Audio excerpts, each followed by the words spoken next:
Yeah, it looks like it's working. Okay. Could you allow me to share from my second device? Well, I Or think I think I can do that as well. yeah, I think you're able to do more or less everything. Okay. This meeting. Uh,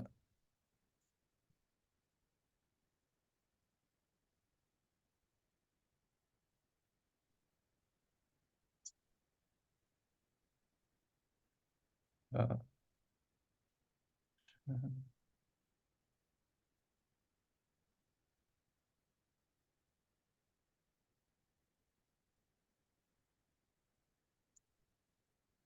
okay. So, uh, today I'll talk about the cohomology of certain discriminants. So I'll give a brief overview.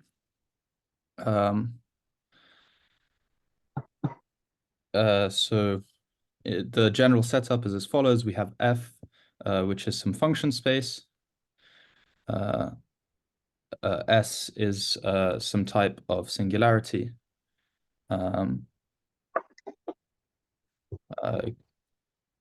We'll see what these are in more detail.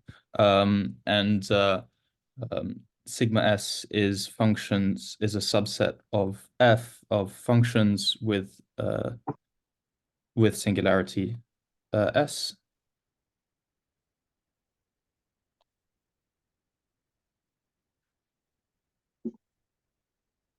And we have the question is to calculate the cohomology ring of this complement. The cohomology group, the ring structure is more tricky. Yes. So actually, so I know for knots, it's unknown, but I think for polynomials, actually, I was going to talk about that. Yes. So in some cases, we are able to say something about the cup product, but today let's focus on the additive structure. Okay. Okay. So the rough plan is the following. So F is usually infinite dimensional, so we take some finite dimensional approximations.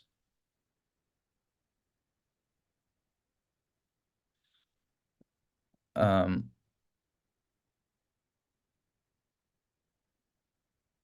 then by some form of duality, for example, Alexander duality,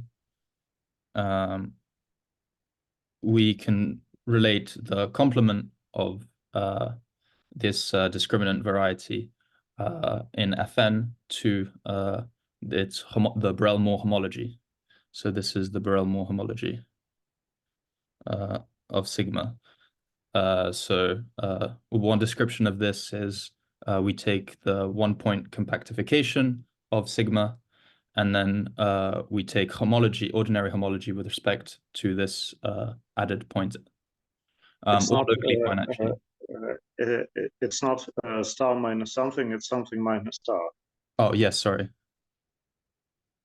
Yes. Yes. And the second step, so to study these homology groups, will form a simplicial resolution of sigma.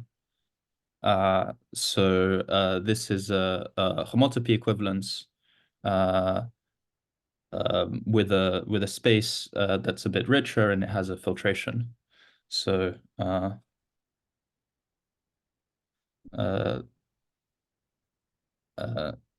has a filtration, and this filtration leads us to consider a spectral sequence. So we have a spectral sequence which will converge to this these finite approximation cohomology groups, and then the last step is that these stabilize as n increases.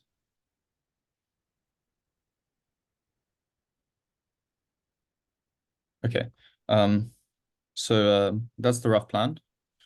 So the first example is polynomials with multiple roots.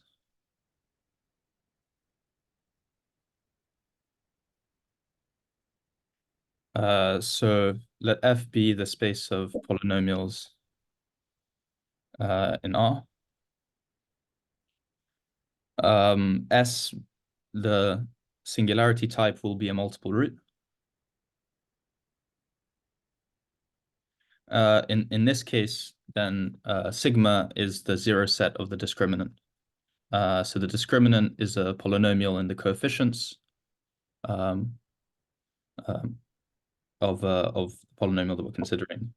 So for example, for polynomials of degree 3, for polynomials of degree 3, the discriminant plotted in 3D is the following. We have a parabola product with this like hat thing. And for d is equal to 4 and no x cubed term, we can plot it in R3 as the second picture. Okay, so, Arshak, if you have any questions or disagree with anything, please say so.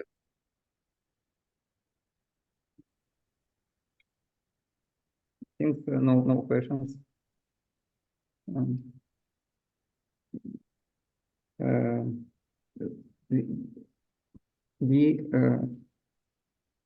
So for example, polynomials of the term of the form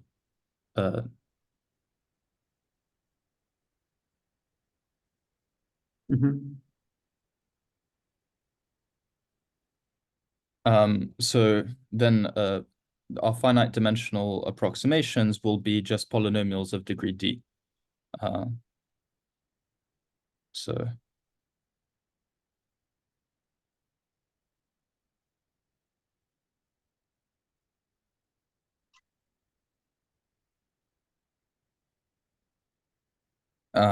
then we will consider sigma k to be polynomials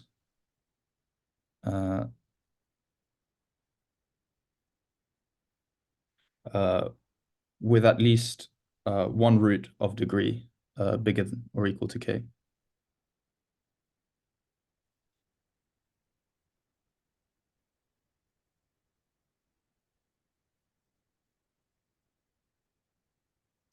Not degree, it's multiplicity. Oh, sorry, yes, multiplicity. Yeah, so basically the polynomial has form x times some other polynomial. Let's call it m of x.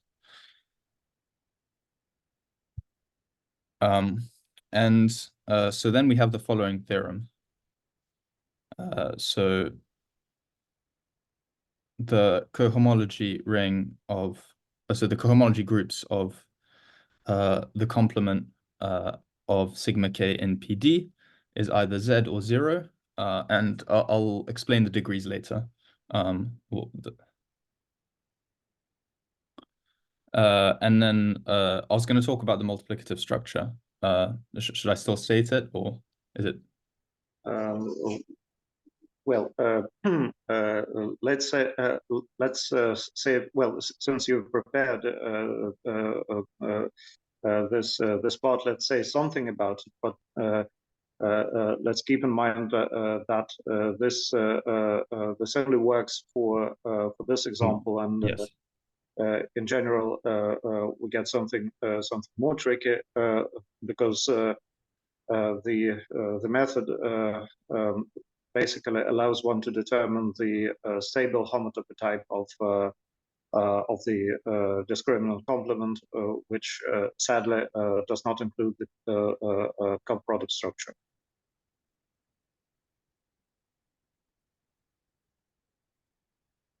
Okay.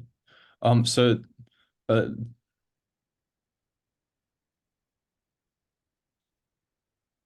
okay. Okay. Well, in that case, should I just skip the multiplicative structure?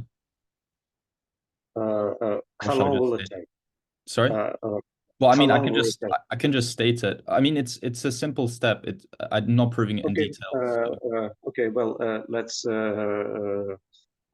say something about it. Okay. So for the following generators, so there is a choice of generators that such that the multiplication is given in the following by the following formulas.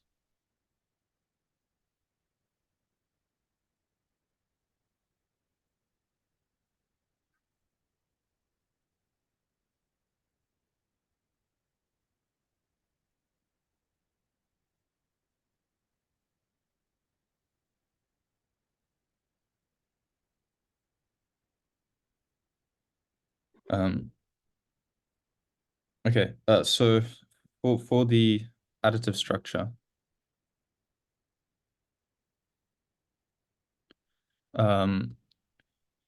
so to do this, we will consider a simplicial resolution. So in general, if we have a map between manifolds such that the preimage of every point is finite, we can associate to M a set sigma M, where for each a preimage of size k, we add a simplex of dimension k. Of k plus 1, we add a simplex of dimension k. So I'll describe this in more detail for the polynomials, but this is the general idea. Suppose we have a map of a circle which collapses 2 points to 1. Then its simplicial resolution is the following space. We take a circle and we connect the preimage of the 2 points by an interval. And in general, this is homotopy equivalent to the base to n. This works for higher multiplicity as well. For example, let's consider the 3 coordinate axes in R3. Yes. Planes are just axes.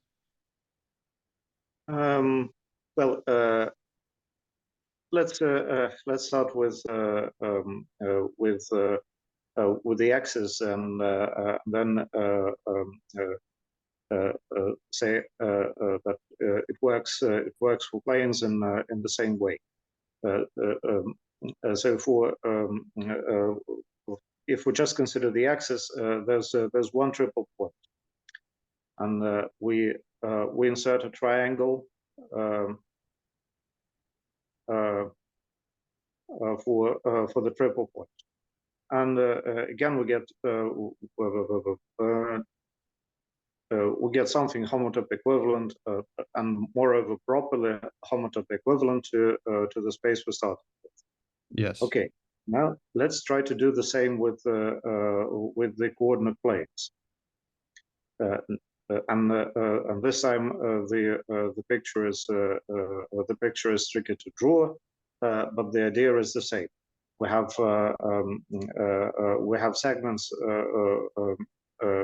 inserted for each double intersection point, and the triangle inserted for the triple intersection point. And basically yes, so it's something like this. So we have a bunch of segments, and those maybe I'll pick a different color. So the red ones are just segments.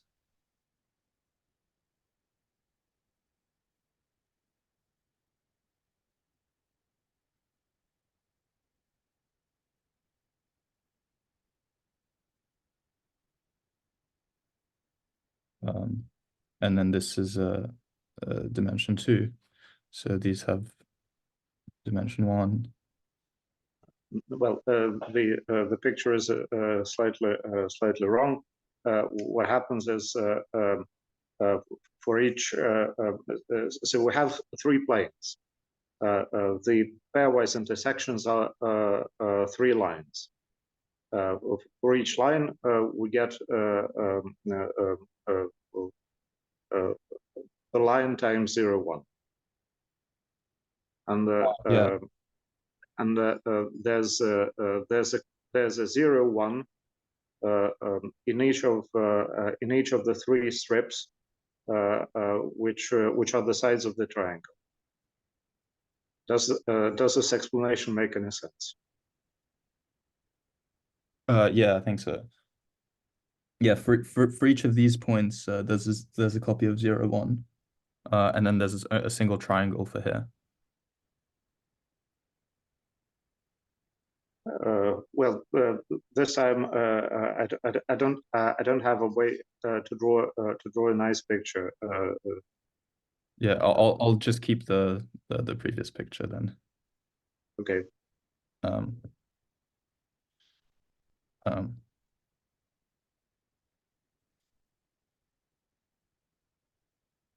Okay, and this so this set comes with a filtration, which is we just filter by the union of simplices of dimension less or equal to k. So what does this look like for the polynomials? So we set the following subset of sigma k to be polynomials with at least r roots of multiplicity greater or equal to k.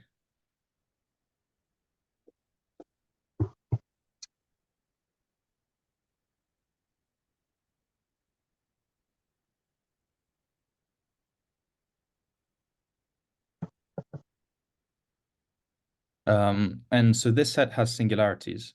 For example, we can consider polynomials with r+1 roots, and these will be singular. So we will resolve these singularities. So we will form pairs. So there's one thing one should mention here. The resolutions we're talking about are not the same as resolutions in algebraic geometry. They are related then.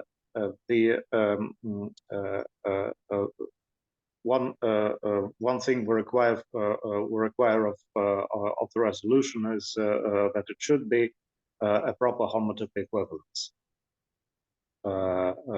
So basically, we take the resolutions from algebraic geometry, and then we modify them so as to get a proper homotopy equivalence.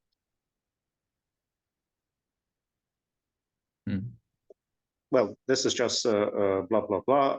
Let's define the resolution. Okay, so we start off with pairs TF, where T is a point in the configuration space of R points. So we pick R points and we consider them with respect without order. So it's a subset of R1 to the R with the symmetric group acting on it.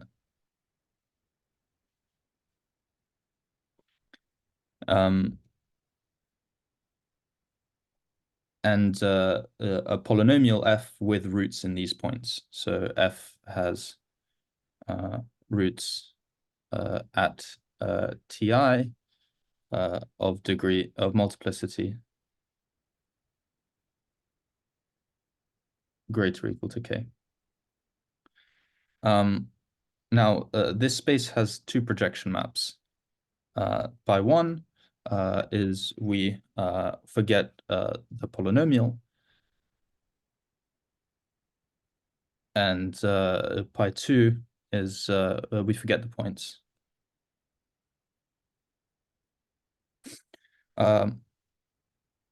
So pi 1 is a fiber bundle. And moreover, a vector bundle, or at least Yeah.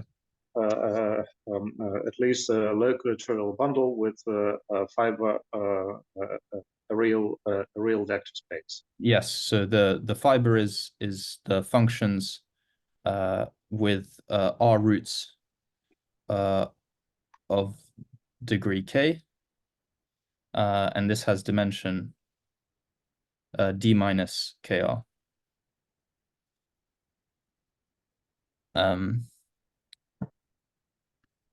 And the second projection map, well, a polynomial is unique. So the second projection maps forgets the points, but a polynomial is uniquely determined by its roots. So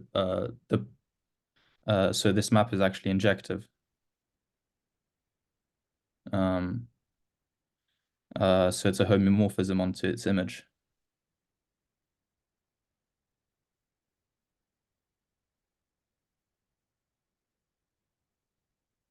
And its image is an open subset, Zariski open, and it consists of polynomials with r roots of degree k.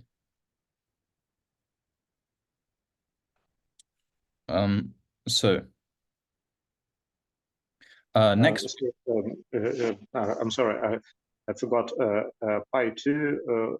Pi 2 is the projection. Pi 2 is forget the points. Forget. So we have a pair, the roots, and the function, and pi 2 just forgets the roots. But and then why is it injective? Well, the preimage is unique, no?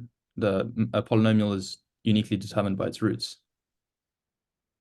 Yes, but pi 2 only keeps the bad roots, the roots which have multiplicity blah blah greater than or equal k.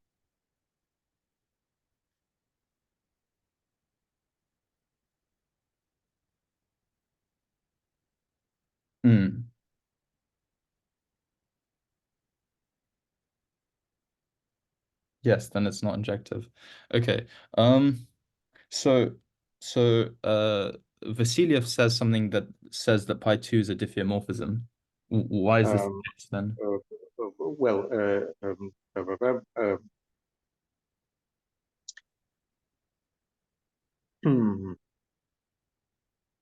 okay, so the map pi 2 is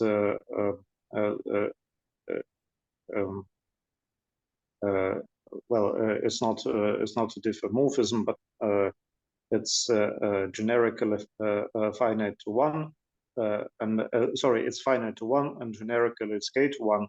Why? What's the preimage of a polynomial? It's a set of its of the bad roots of the polynomial. Yeah.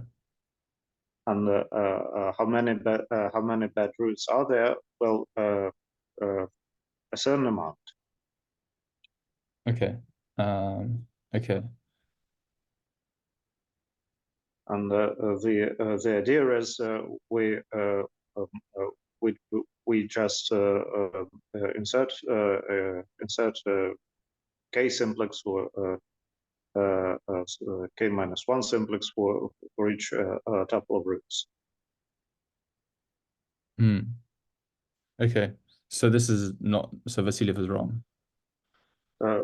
Well, It's fine. I'll check what he specifically what he wrote.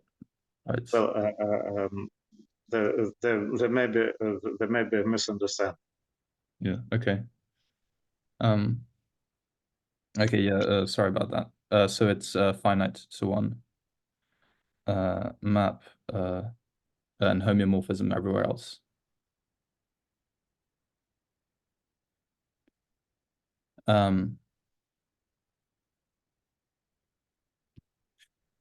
Okay, so next we will construct this simplicial resolution. So first we need to embed R1 into a sufficiently large Rn such that no d over k points lie in d over k minus 2-dimensional subspace.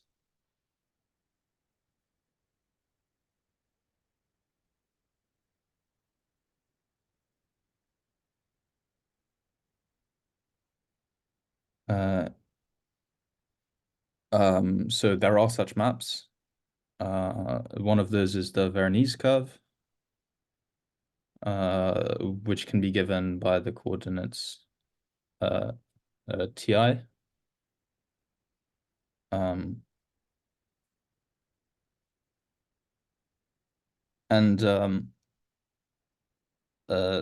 So now for all r less or equal to d over k,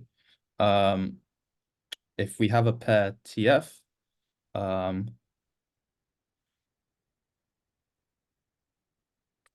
then we can consider the simplex in Rn and the polynomial. So the simplex is defined as so open simplex on IT1, ITN.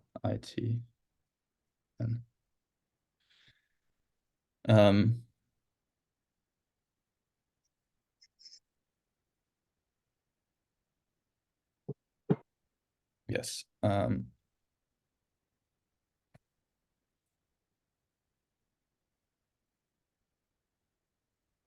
then we just take the union of all these simplices.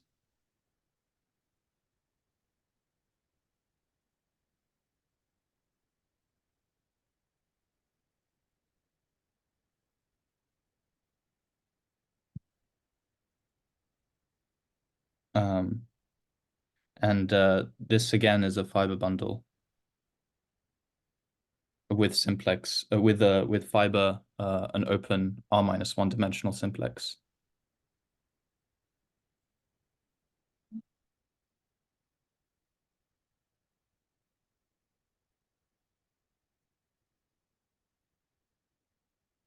And then we define sigma k to be just the union of everything.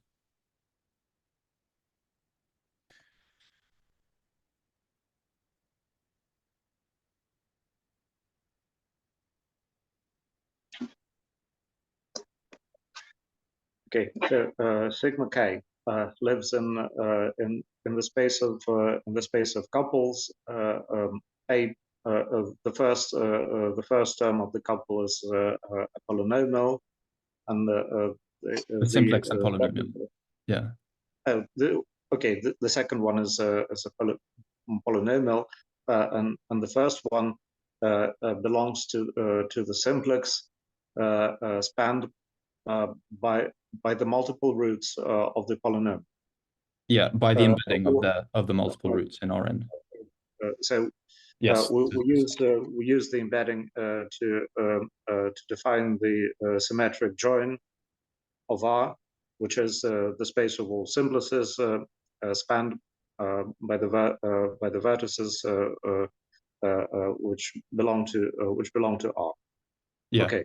Yeah. So this was exactly the condition here that we wanted from the embedding. So it makes sense to talk about simplices with abstract simplices with vertices in R. Okay. So for each polynomial which has k-tuple roots, we take the set of the roots, and we span a simplex. And our resolution below is the set of couples, an element of the simplex spanned by the bad roots, comma, a polynomial.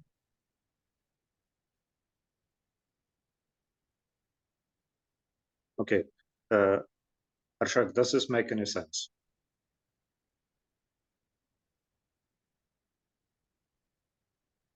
To be honest, I better understand because I very Okay, very hard I'll explain. to understand English. I'll explain in Russian. Значит, та же самая идея будет дальше для узлов. Значит, поэтому ее полезно понять в этом примере. Значит, мы рассматриваем полиномы без... То есть мы хотим посчитать когмологию пространства полиномов без корней кратности k. Значит, мы рассматриваем множество пар. Полином, у которого есть корни кратности k или больше, запятая, элемент симплекса, порожденного корнями кратности k или больше. Значит, где лежит этот симплекс? Этот симплекс лежит в какой-то там симметрическом, в каком-то там симметрическом джойне R. Значит, что такое симметрический джойн? Это не то же самое, что обычный джойн, но что-то похожее. Значит, в обычном джойне у нас симплексы натянуты на вершины, которые в нескольких пространствах, а здесь пространство одно, и значит, симплексы натянуты на точки вот этого пространства. Ну, в качестве примера можно взять вложение Веронезе из R куда-то там. И там, значит, рассмотреть самый обычный симплекс, там в эвклидовом смысле, у которых вершина на вложении Веронезе. Понятно. Значит, имеет ли смысл слова вложение Веронезе? Ну, я помню, что есть такая штука, это какие-то там хитро вложенные. Значит, ну, в данном конкретном примере мы берем t из R и сопоставляем ему такой набор. T в квадрате, t в кубе и так далее до какой-то степени. И, значит,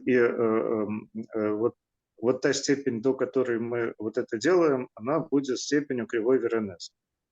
Да, я вижу. Это какие-то окружности Веронезе, по-моему. То же самое работает для отображения значит, из P1 в Pn, и то же самое работает для отображения там, из там, ПК в какое-то там другое проективное пространство. Да, понятно, я перепутал. Ну, в общем, есть такое вложение в алгебраической геометрии, есть три классических отображения. Отображение Веронезе, отображение Сегри, отображение Крюгера. Значит, они возникают все время там, на каждом шагу. Ну вот, значит, в данном случае Веронезе. Вот, значит, с помощью Веронезе мы строим симметрический джойн и, значит, и берем просто обычные евклидовые симплексы и таким образом получаем вот эту значит, вот эту штуку, которая здесь, значит, которая здесь строится. Понятно. Значит, вот раньше у нас было множество плохих корней, а сейчас вместо этого множества возник симплекс, натянутый на плохие корни. Ну, симплекс он лучше, потому что он стягивает. Okay, Philip, I just repeated what you said in Russian. Yeah, no problem.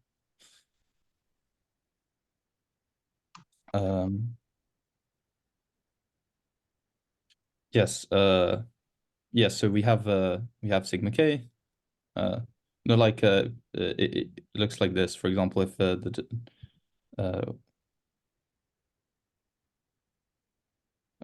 these are, for example,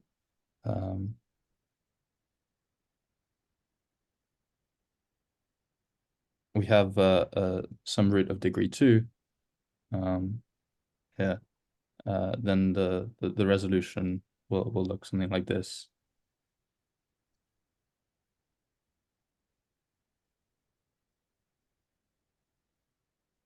This will be sigma k2.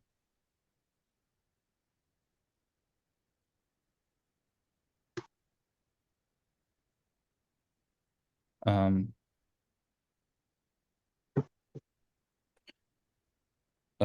and sigma k also has so it has a filtration.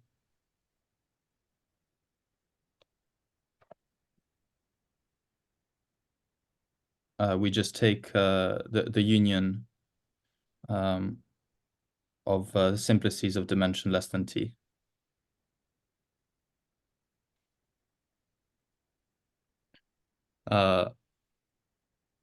And we have a projection, so sigma k is a subset here, and we have a projection map, and so this induces the following map, and there's a result that this is so this is a homotopy equivalence.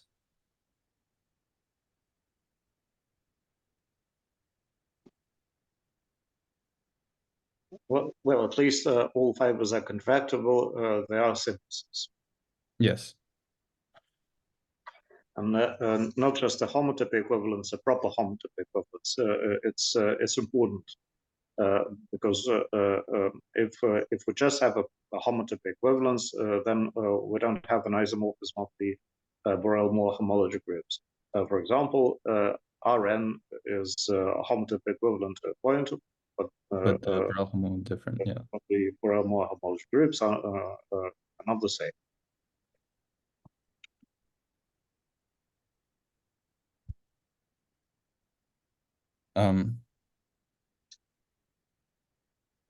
Yeah.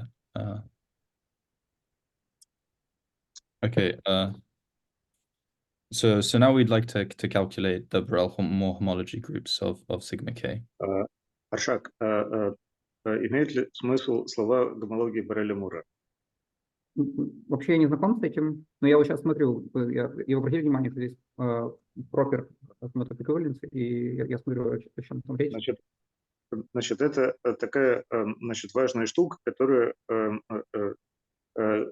можно определить по-разному, и ее можно определить для локальных, в общем, для локальных компактных пространств через дуализирующий комплекс. Что происходит? У нас, предположим, что у нас есть какой-то пучок, мы строим дуализирующий комплекс а-ля то, что сделали Боррель и Мур. А потом там Вердье и Гротендик сделали то же самое для этальной гомологии. Берем дуализирующий комплекс, берем тензорно умножаем на пучок и берем когомологию. Получается нечто, и вот это нечто называется гомологией Борреля-Мур. Да, я понял, это называется гомология с компактным носителем. Нет, это гомология с замкнутым носителем. Гомология с компактным носителем – это обычная гомология. Гомология с замкнутым носителем – это гомология Борреля-Мура. Да, я имею в виду когомологию с компактным носителем, да, вот это необычная. Гомология Борреля-Мура, если коэффициенты над полем, они являются линейным двойственным когомологиям с компактным носителем. Понятно. Если коэффициенты над полем. И в чем смысл гомологии Борреля-Мура? Они участвуют в двойственности Пуанкаре, некомпактной двойственности Пуанкаре. Некомпактная двойственность Пуанкаре говорит, что когомология многообразия там ориентированного, но не компактная. Изоморфная гомология Борреля-Мура с тем же самым сдвигом от того же многообразия. Okay, Philip, I just briefly explained what the Borel-Moore homology is.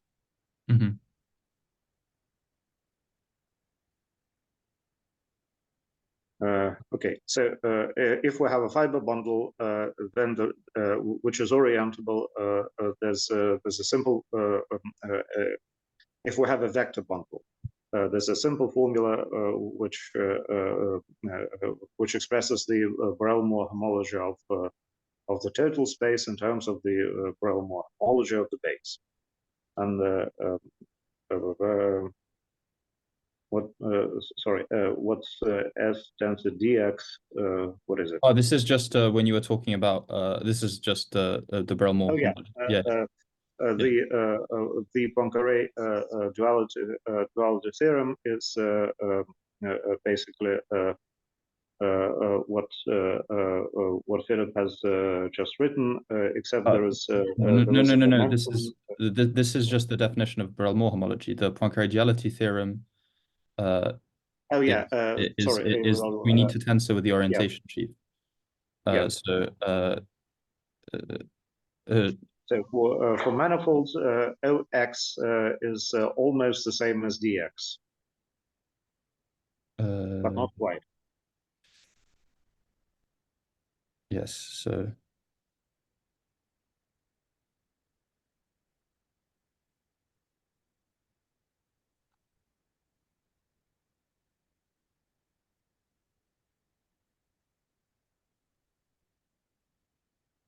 yes, I think this is it. And in general, we need to take the derived tensor product because otherwise there may be problems. Yes, yes.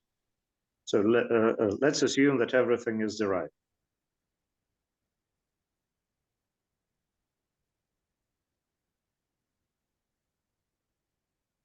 Okay. Yeah. In also, I wanted to add that in simple cases we can take just these are the homology groups of the 1-point compactification of X modulo that point. Oh yes, for constant coefficients, there's a simple formula. We can just take the 1-point compactification and take the reduced homology of it, and we get the Borel-Moore homology.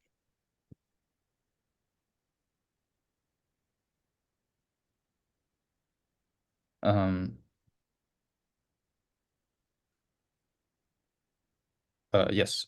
So back back to calculating this. So we have the spectral sequence. And so let's look at the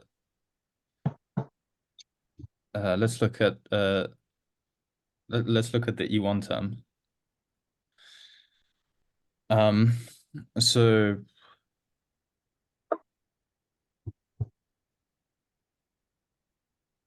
this is just the difference in filtrations.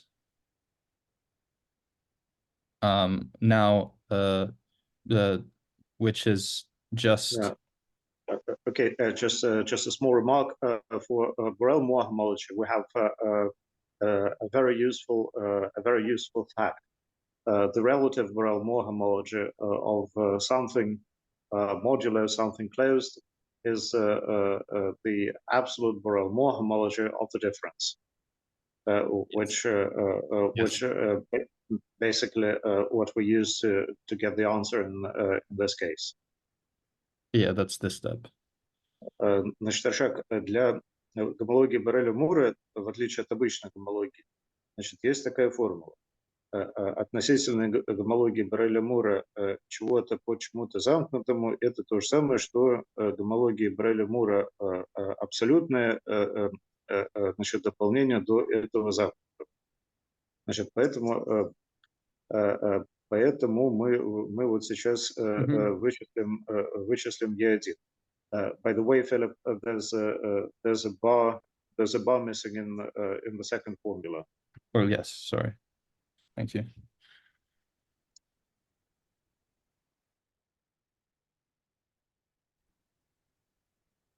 Yes, and this is an affine space of a large dimension.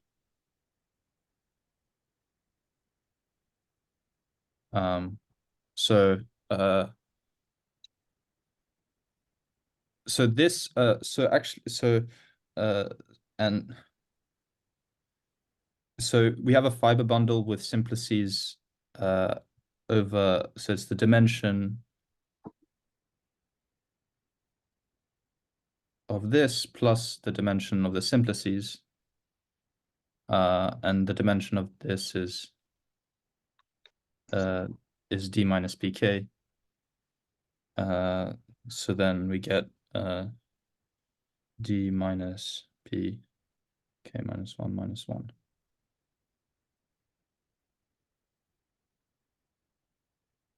So the first page is z or 0, and with z in these dimensions. There's one more thing we used here. The configuration space of R is R to the n. Yes. We have a very simple description for the configuration space, which we don't have for other types of manifolds. Yes. So this is a bundle over the configuration space, which is R to this dimension, and the fibers are open simplices of dimension p minus 1. So the total space is the R to the power of the sum. Значит, шаг мы здесь пользуемся тем, что конфигурационное пространство R это тоже R в какой-то степени. Ну, там, вообще говоря, такого простого описания нет, но в случае R оно есть. В случае вот R2 у нас получается уже классифицирующее пространство для группы КОС. Ну, понятно. Оно сложное. А в случае R ничего не получается, просто эвклидово пространство. Yeah. Yeah, it's примерно like looks like this. Okay, let's draw the picture. So we have Z, then Z, then Z.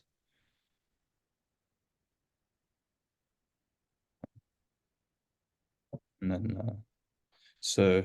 this is. And this is for k equal what?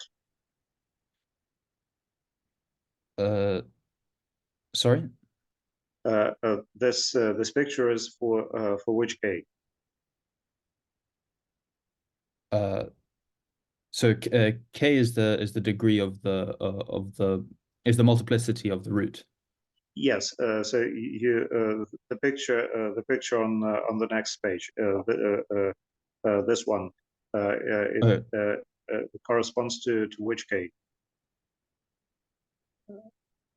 By the way, there's something wrong. The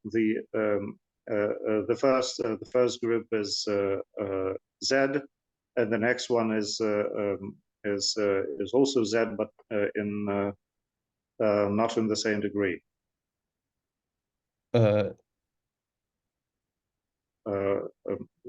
We have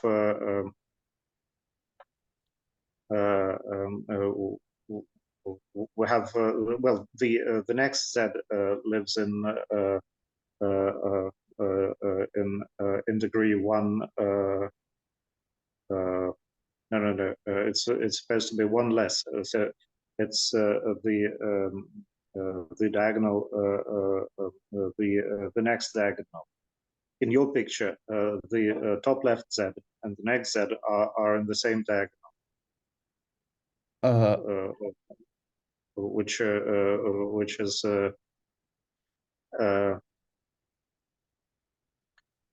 on the Z after. Sorry. Yes, this is what I meant. Yeah, they're all in different diagonals, one below each other.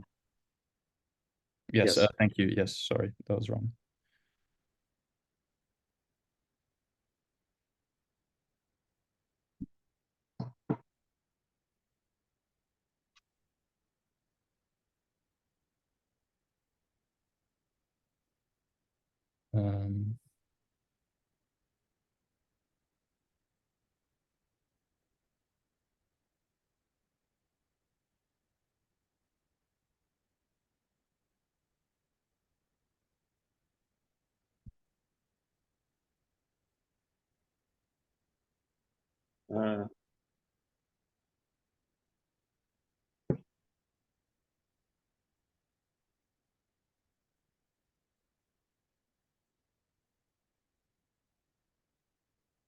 Sorry, this is not the best picture. I have a nice one in my notes. I can send them So again. this particular picture corresponds to k equal 2, I think. This is for arbitrary. This is for arbitrary k, no? Or no, the picture as you drew it corresponds to some particular k. Oh, yeah. I mean, here I'm putting like 3 dots. No. 3 dots. Okay. Anyway. But yes, if k is equal to 2, then there's no 3 dots. Okay. There's another wrong z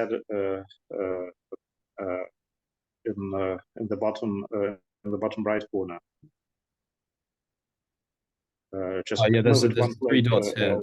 There's 3 dots here as well. Okay.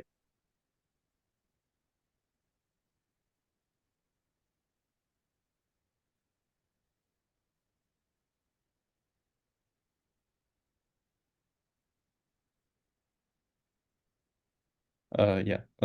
And so this was the additive structure of theorem 1 of this theorem. Yes. Using the fact that we have an explicit description for the configuration spaces, we did manage to calculate the E1 term of the spectral sequence and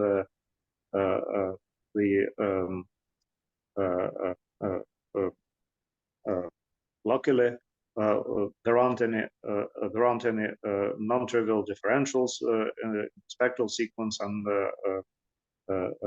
this means we basically get theorem 1, at least the additive structure, straight away. Yeah. Multiplication is a bit trickier, and by the way, the formula resembles multiplication in the divided powers ring, and the answer it comes from this, no? And the answer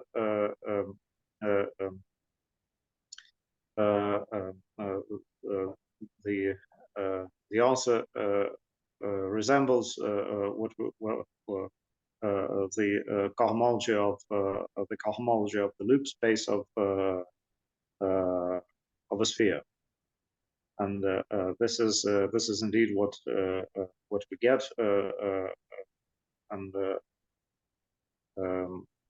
maybe well, there's maybe let's define a map from the discriminant complement to the loop space, and then let's just say it's a homotype equivalence.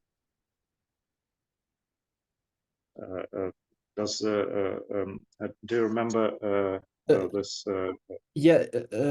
So this was the next section with the when we take subsets of the zero jet of zero jets. Yes. Okay. And then we considered that spectral sequence, and then we have a map for. So what's the actual map that we consider? You said. Well, it's f goes to f comma f prime comma f double prime and so on, I think. Okay. Well, yeah, I suppose. So, should I briefly explain the multiplicative structure or no?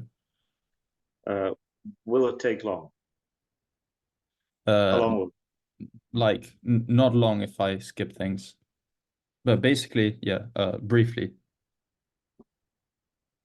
So pick f, a point in sigma k. So it's a polynomial with d divided by k roots of degree of multiplicity. Okay. So then we pick a neighborhood of this point. And then Vasiliev claims that these are diffeomorphic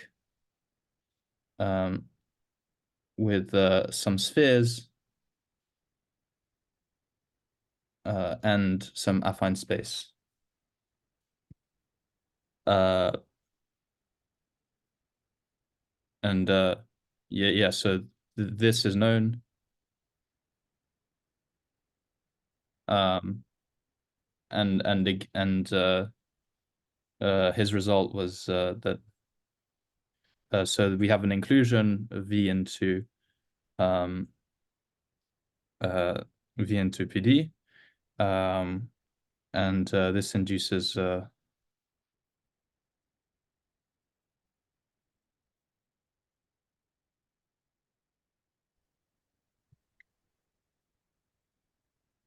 and this is an isomorphism in homology, in cohomology, like a ring isomorphism.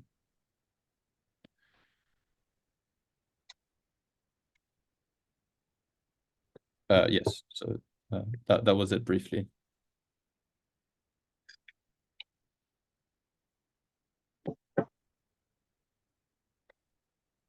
So the second example is functions with simple singularities.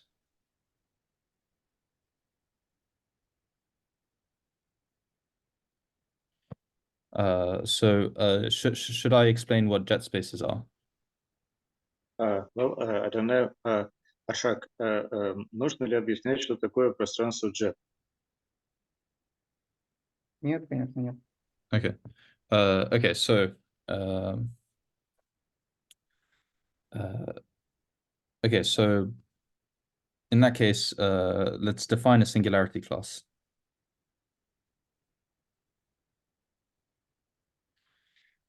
So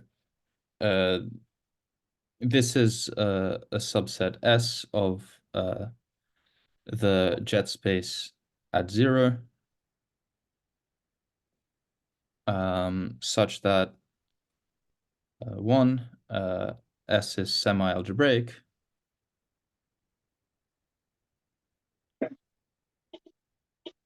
and 2, S is invariant under the action of diffeomorphisms.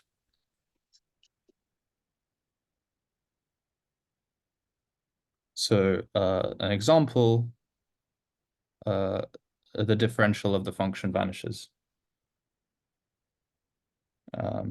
Another type of example is an A2 singularity. This is something where in local coordinates we can express f as x cubed plus minus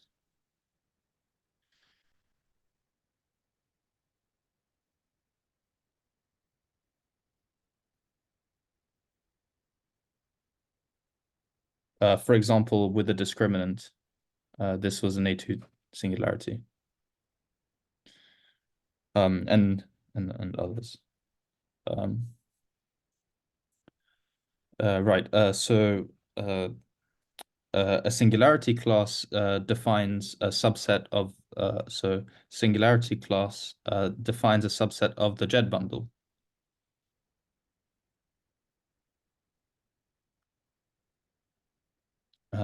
Well, S is like the fiber is just S, and since S is invariant under S is invariant under diffeomorphism.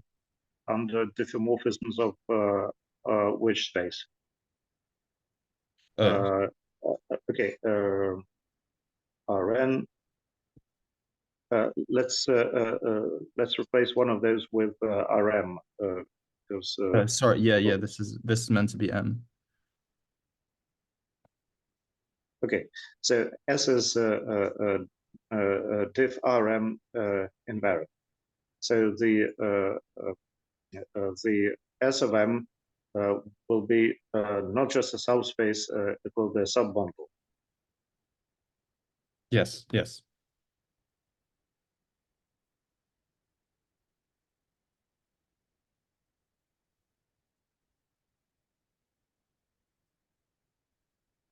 And the fiber is S. Subbundle, well, the jet space JK is fibered over M, and inside this bundle we have subbundle with fiber S. Yes. Ashok, does this make sense? Yeah. It makes sense. Okay. So then sigma of S is our smooth maps whose jets don't intersect SM. So smooth maps are sections, define sections, and these sections don't intersect SM.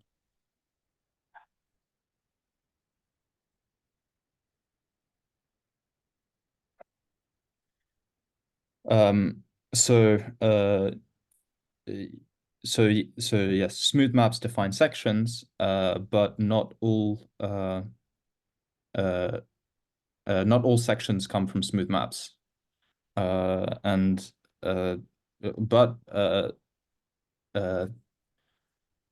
it's okay up to homotopy, and this theorem is basically the Smale-Hirsch principle.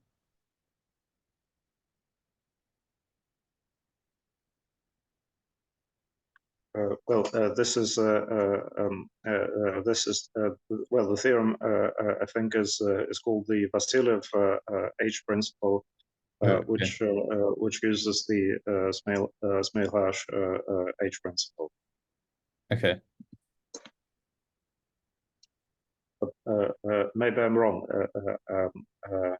What's the theorem? Okay. Well, I'm just I just copied what Vasiliev wrote in his book. So oh yeah. But by the way, the reference for all of this. So on complements of discriminants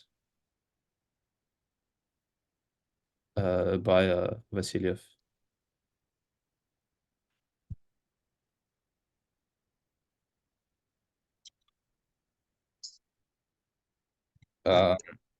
Yes, so the either Vasiliev H principle or Smale-Hirsch principle, but so if M is a compact manifold with empty boundary, and S is a codimension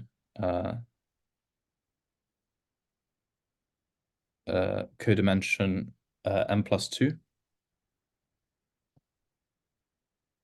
in the jet space.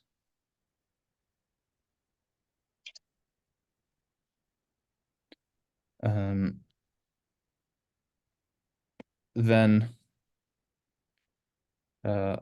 there is a homology equivalence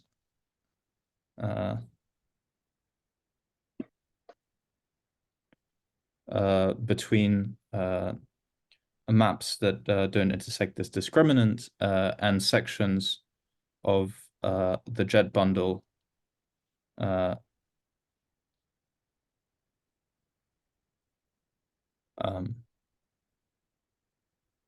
and so for codimension greater than n+3, this is a homotopy equivalence.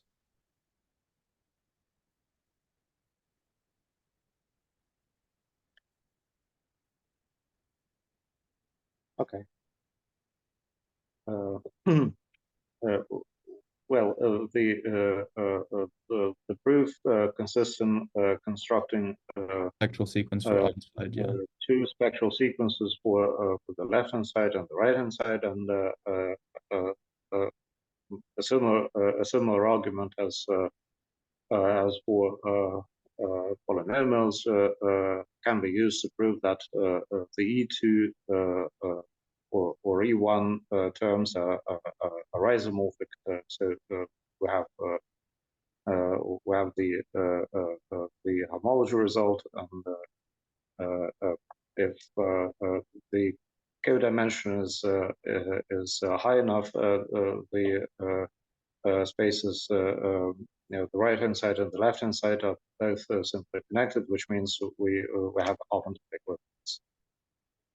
Yes, and specifically as well, E1 pages again have descriptions in terms of the configuration spaces of points in the manifold. But this time we don't take configuration spaces of points in R, we take a configuration space of points in some manifold M. So the answer is a bit more complicated. Should I describe the E1 terms or not? Well, no, I think it's well, the answer involves local systems, and basically it's what makes it a bit messy. Let's just give one or two examples. Okay. Well, I've only prepared one, which is the CW complex examples. Okay, so using this strategy, we sometimes are able to write a spectral sequence which converges to the cohomology of the mapping space from X to Y, where X and Y are two CW complexes. Yes. Yes. So a specific case when S is a subset of the zero jet bundle. Sorry, the zero jet at zero. Then it's just a subset of Rn. So we can calculate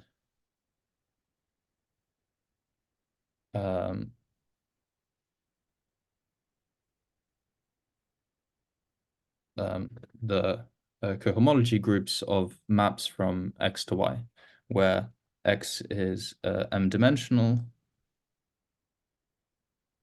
CW complex, and Y is m-connected. Well, we're able to write a spectral sequence. Let's be honest. Then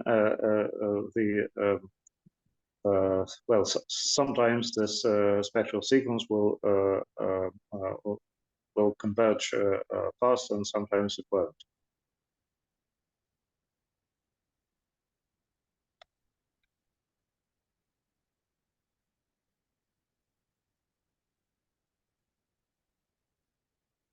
То есть мы сейчас напишем спектральную последовательность, которая сходится к гомологии пространства отображений в тех случаях, когда пространство отображений связано.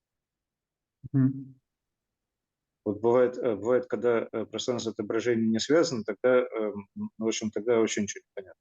Но когда мы из каких-то соображений мы там знаем, что пространство отображений связано, тогда мы можем написать спектральную последовательность, которая ну, там при некотором везении сойдется сразу. Ну, по крайней мере, написать мы ее можем. Понятно. Yeah, so the procedure. So let's embed y into Sn. Okay. So we assume that y is m-connected and x is m-dimensional. Yes. And for example, this doesn't work for maps from the sphere to itself, Yes. which is which is a pity. But nevertheless, it does work for at least some spaces. Yes. Yeah. Well, it works for example, like a Sn into Sm. Yes, it does work for Sn into Sm. And this gives us the loop.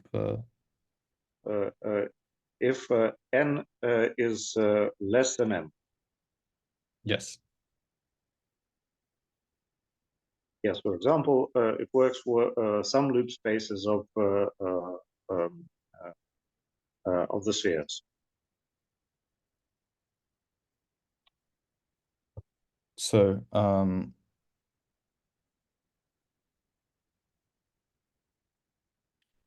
so yes, let's embed y into Sn. Then by some general transversality arguments, there exists a CW complex lambda that's compact and has codimension m+2. And is Spener-Whitehead dual to y. So this in particular, this means that Sn minus y deformation retracts onto lambda. Blah blah blah. Okay, so y is highly connected. So the first homology groups of y vanish. So the top cohomology groups of the sphere minus y also vanish. And then basically one can use handles to prove that the complement deformation retracts to something of this codimension. Yes, so well, the proof that I read, I sent it to you, basically involves looking at the Morse functions on the complement, and then yes, taking the separating handles. We basically we need to suspend everything to make the complements interconnected, which we're always able to do. In fact, it suffices to suspend once. Mm-hmm. And then we use surgery theory, which is which allows one to basically rearrange the handles and get rid of all handles of the higher dimensions. Arshak, does this make any sense?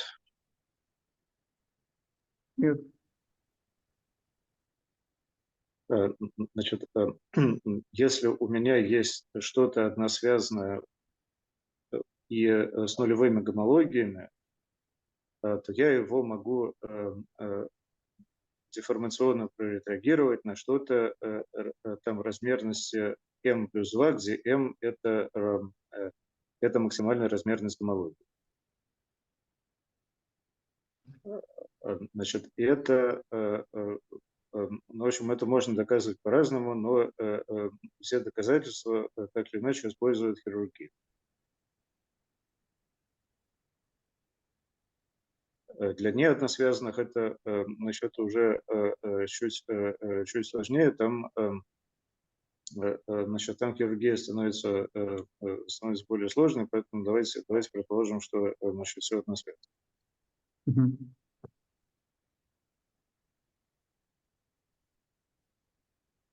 А,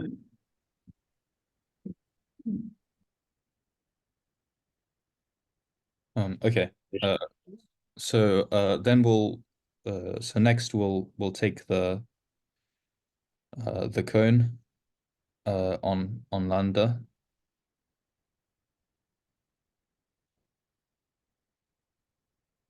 And this is realized as so we pick so lambda is in Sn.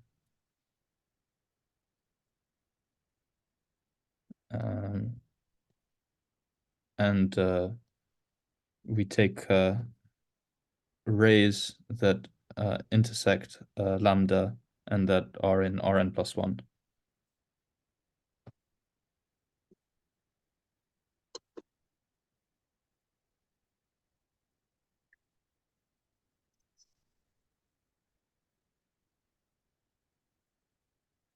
And well,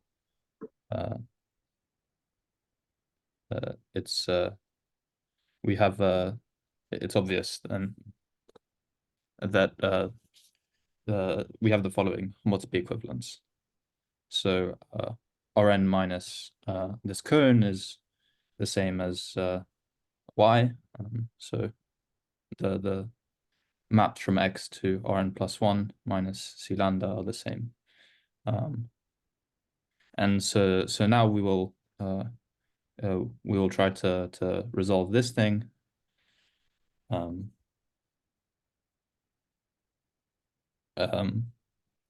So what do we choose for the finite dimensional approximations?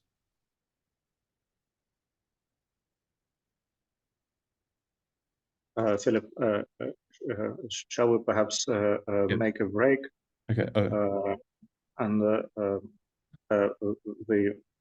the reason is I need to go to the learning and teaching office, and they will probably leave for the day in about quarter an hour.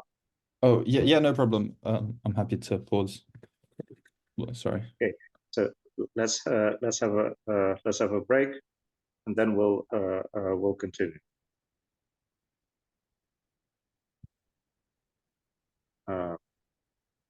Should I pause the recording or should I just keep it? Yes, that's a good idea.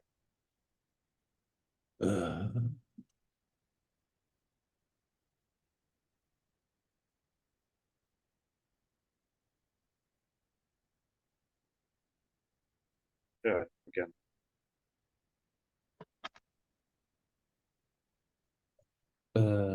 Yeah.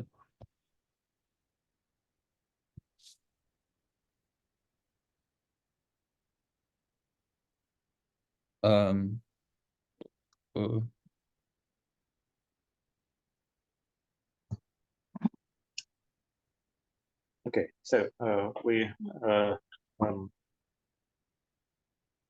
have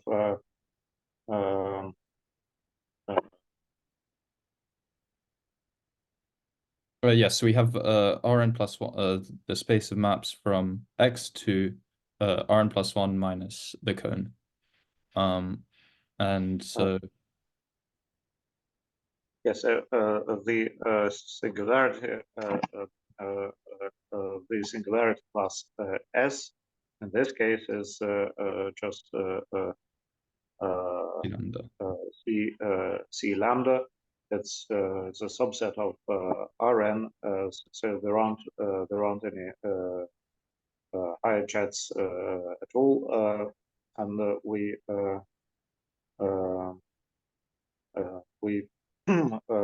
are trying to write the spectral sequence in this particular case. Yes. I think we can skip finite dimensional approximation and just write the answer.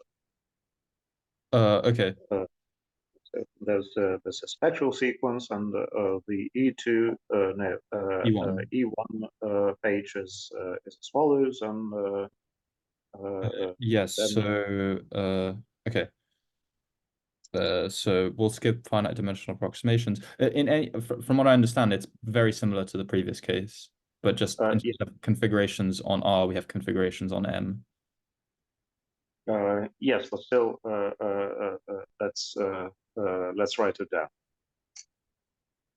Okay. So yeah. So first, we need to consider the following bundle. Well,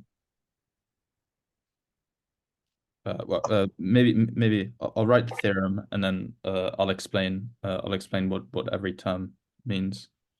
Okay. So then so there is a spectral sequence such that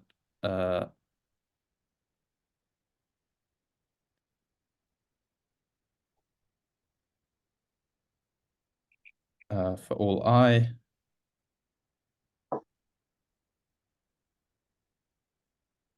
in particular, the E1 term is as follows.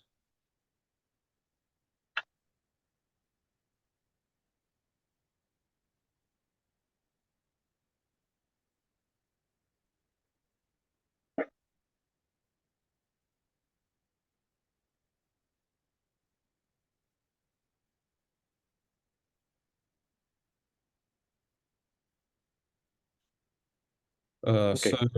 What is pi minus p? Yes, we'll explain. What is plus or minus z? Yes. So those were the things that I will explain. So first, pi minus p. Well, over xt, there's the trivial bundle, c lambda times x to the power of t. This has an action of the symmetric group on t letters if we remove the diagonal. And so we can take pi t is just the quotient bundle, where this is configurations of t points in X. And yeah, so in this case, for p greater than 0, E1 is 0.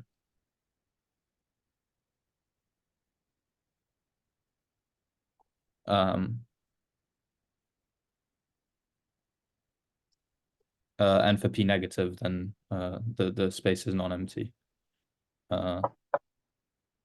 And plus minus z is it's the local system or locally constant sheaf with stalk z, and it so for a given path we change orientation if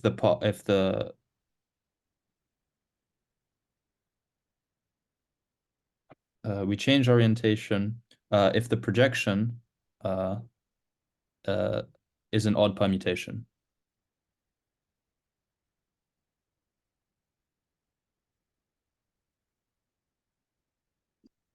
Okay.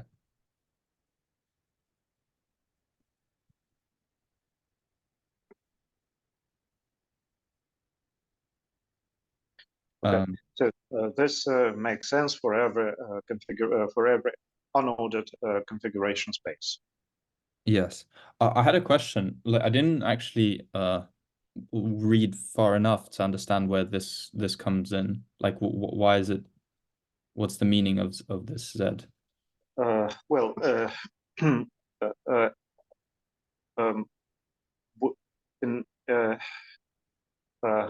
typically the difference between two consecutive terms of the conical resolution or simplicial resolution will be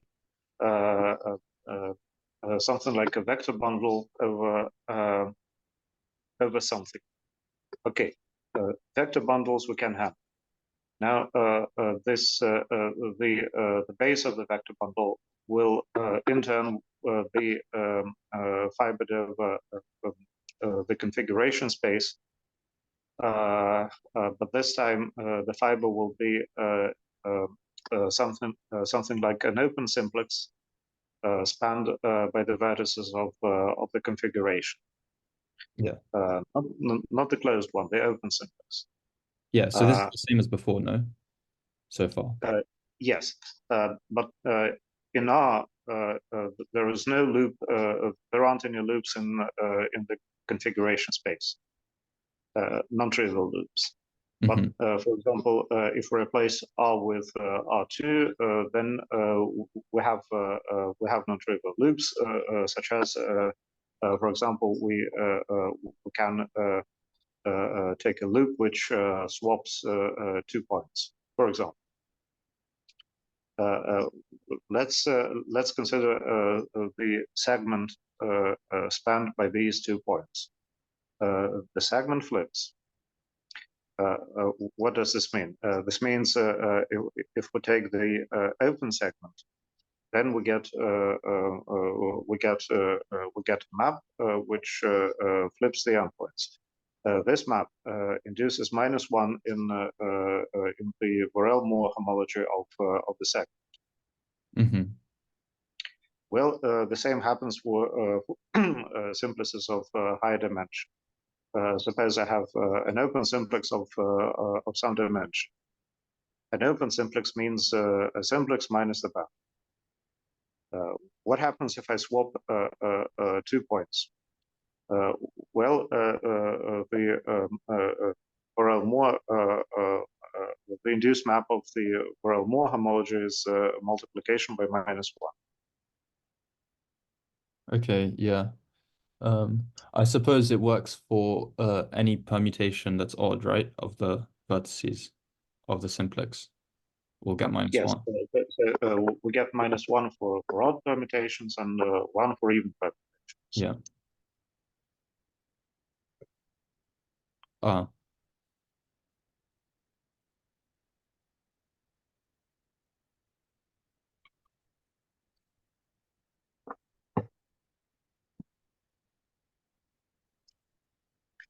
Sometimes we also get some extra contribution from the vector space.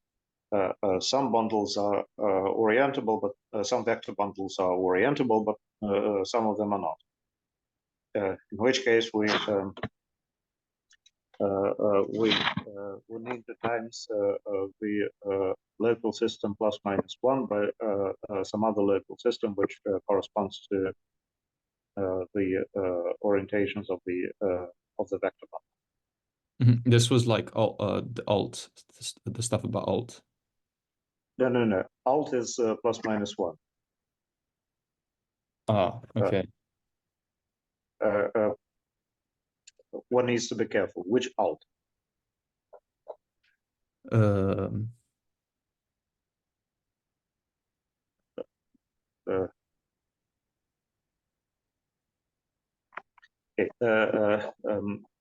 Anyway, apparently in this case, this phenomenon is not there. The vector bundles are orientable.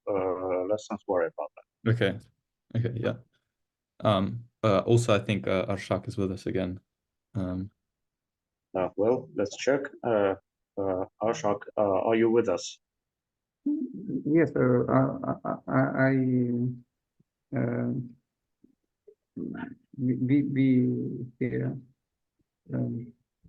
я в общем, был тут, просто немножко стоит, поэтому я выключал камеру. Значит, мы написали спектральную последовательность. Значит, мы пока ее только написали и более-менее поняли, значит, что обозначает, но пока значит, непонятно почему. Но давайте еще раз на нее посмотрим и значит, выясним, имеет ли смысл то, что написано.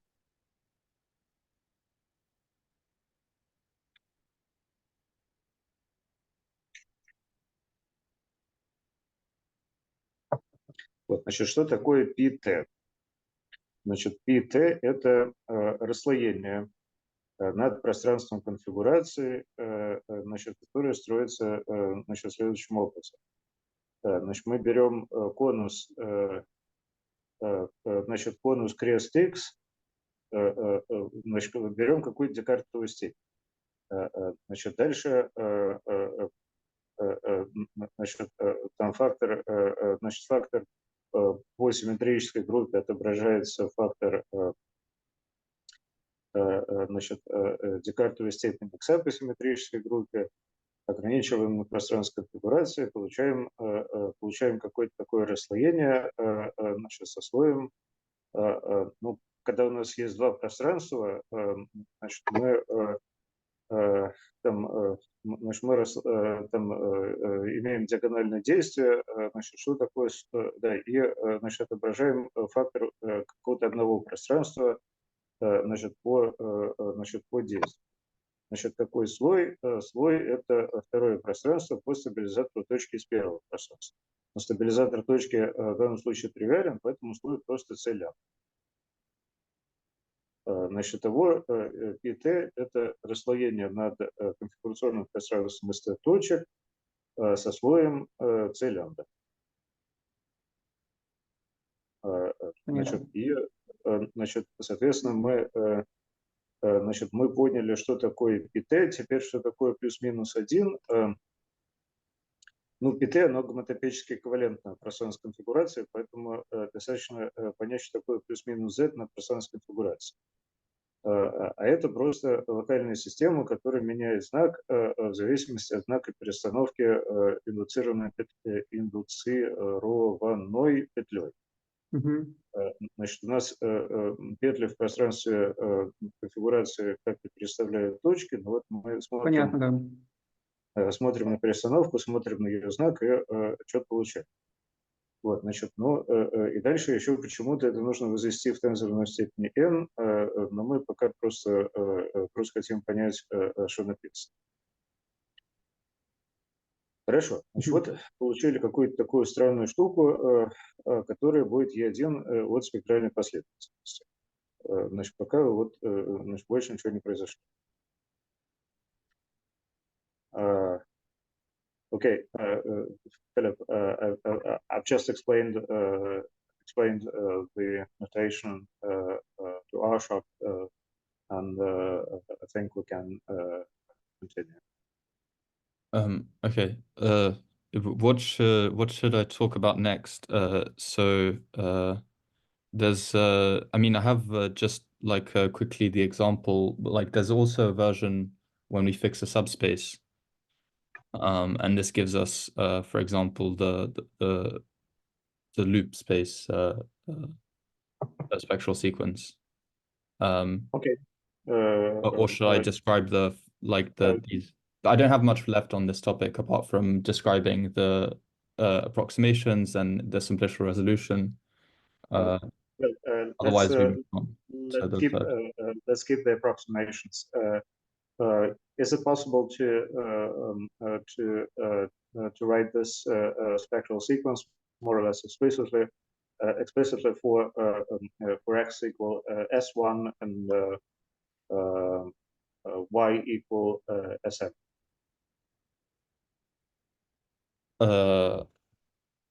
Just to see that we get exactly the same result we had earlier for polynomials. Okay. I don't know if I can do it just off. If this is not something you have already prepared, let's just skip it and move on to the knots. Okay. Well, then I'll just mention this as a quick remark. So there's a relative version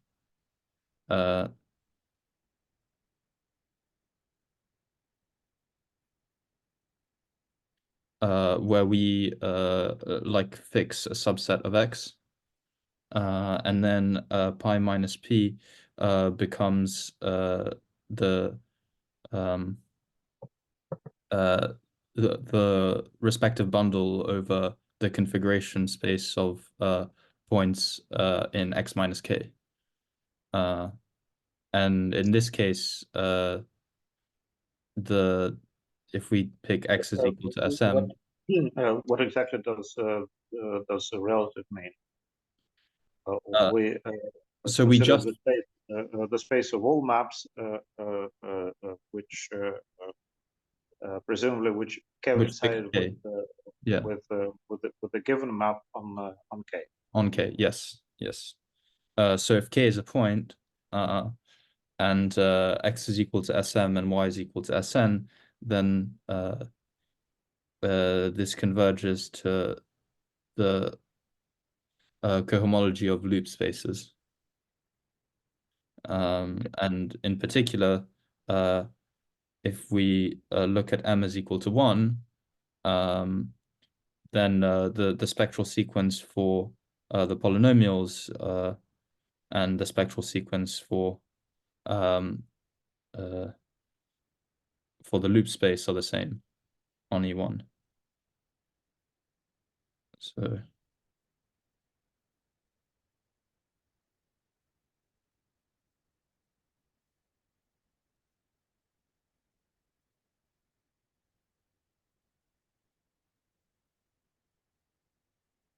значит, это вы утверждаете, что если мы в качестве x возьмем окружность, в качестве y возьмем сферу, то мы получим в буквальном смысле ту же самую последовательность, которая была раньше для полиномиала.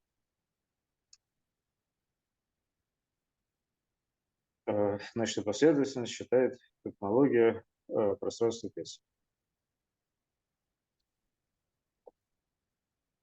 Yes, and so now the last example. So the knots and Vasiliev invariants.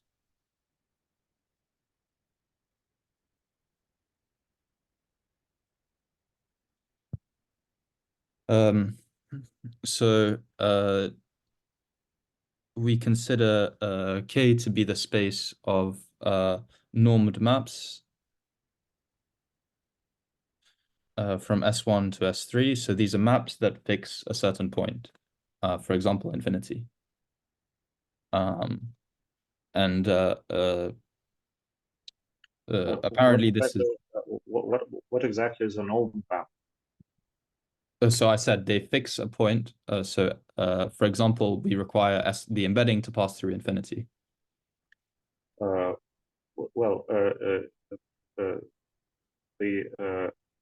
The English version would probably be based maps.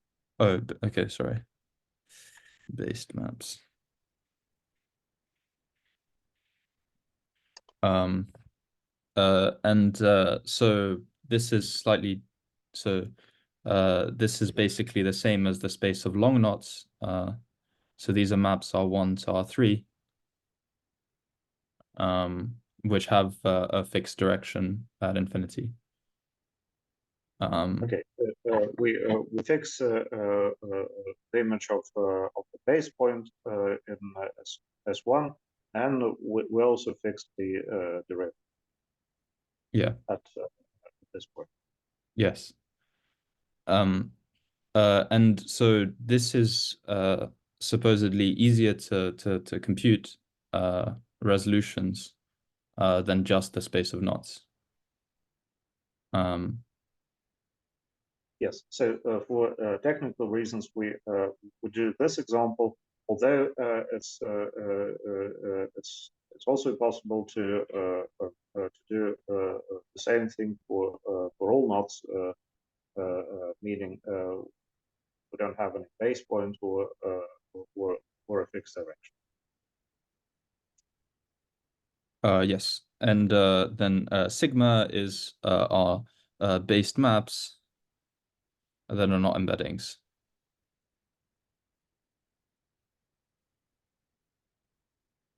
And then then the procedure is the same. So maybe a few notes about this ring. So what is H0?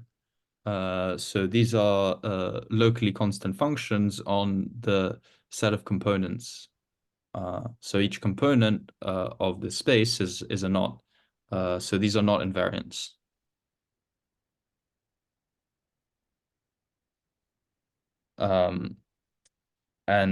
So in other words, when we consider the spectral sequence, the zero diagonal gives us knot invariance. And these are called the Vasilev invariants. So invariance coming from this spectral sequence. So for example, E minus 2 is the first non-trivial invariant.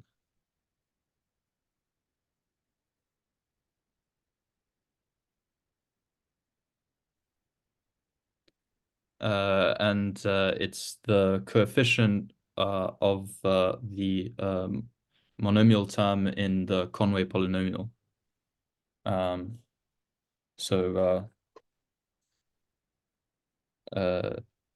Should I describe this in more detail? Well, are you going to construct this invariant in terms of diagrams? No.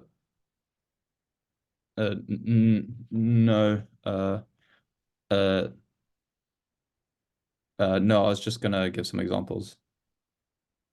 Okay, well, let's briefly say something about the Conway polynomial. Yeah, so it's a polynomial that's defined recursively as the following.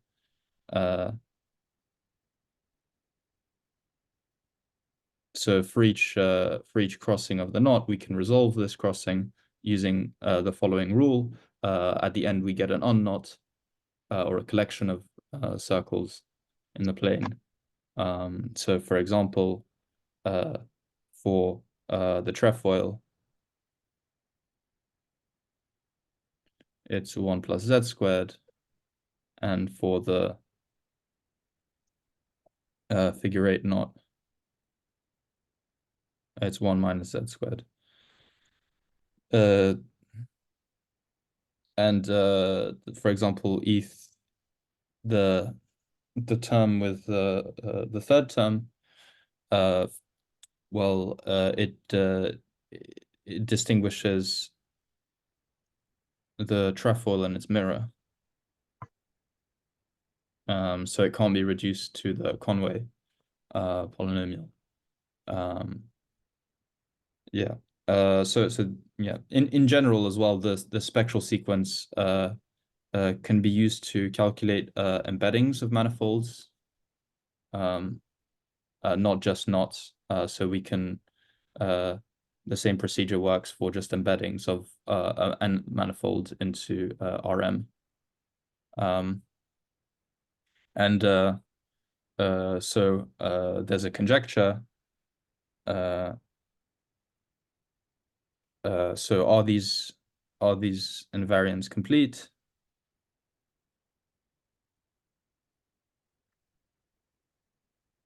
I.e., can we distinguish any two knots?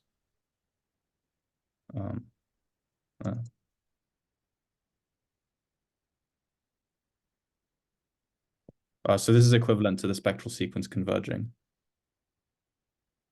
No. No? No, not at all.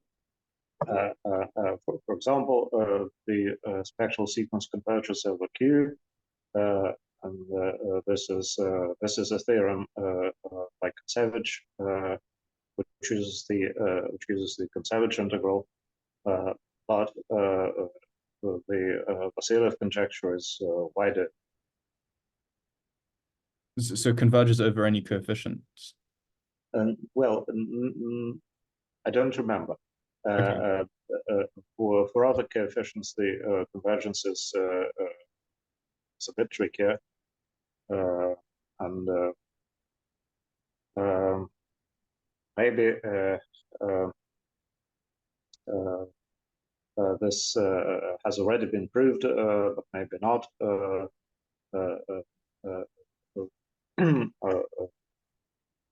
That the spectral sequence converges. But even if it does, this doesn't tell us anything about the Vassiliev conjecture. Okay.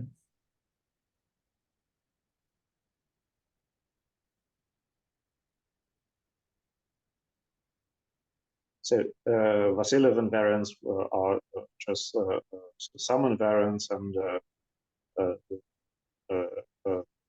we want to understand how these are related to cohomology classes. Well, let's first try to construct those invariants, and then maybe I'll say a few words about the Vassiliev conjecture. Okay. So I was going to talk about the geometric interpretation next. So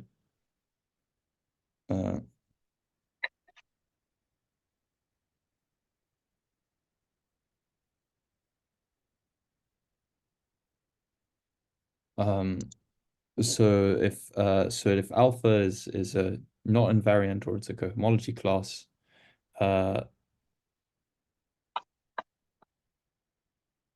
then we can extend it to singular points of the discriminant. The index of alpha at some point P of transversal self-intersection is the alternating sum of the invariance on the regular knots near this point. What does this look like? So suppose we have a singular knot.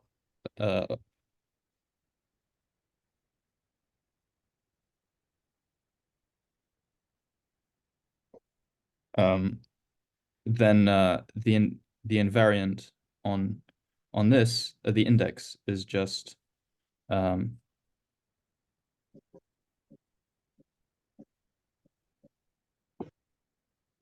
is alpha of this minus alpha of this knot.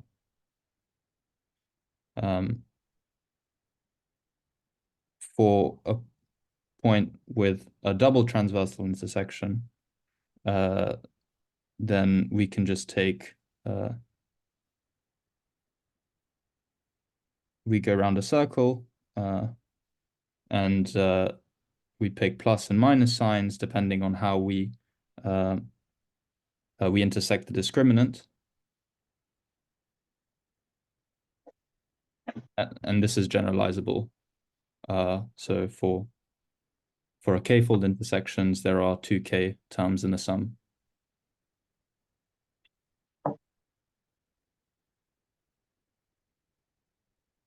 So the orientation of sigma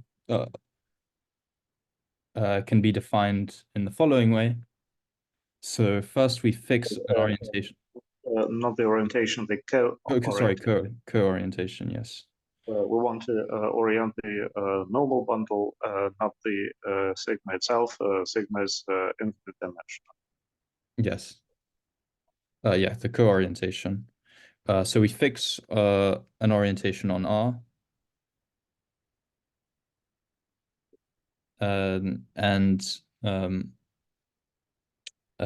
We fix a point in sigma, and let T and T prime be the points which get collapsed. then we can consider the following function,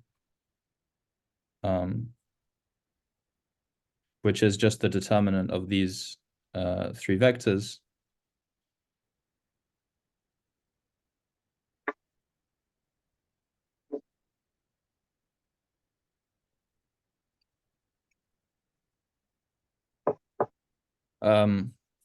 And if we swap t and t prime, then the first two columns are just swapped, and the third vector is multiplied by -1. And then for some vector that's transversal to sigma at theta, we can calculate the derivative of this function, and we say it's positively co-oriented if the derivative is positive, and negatively co-oriented if the derivative is negative.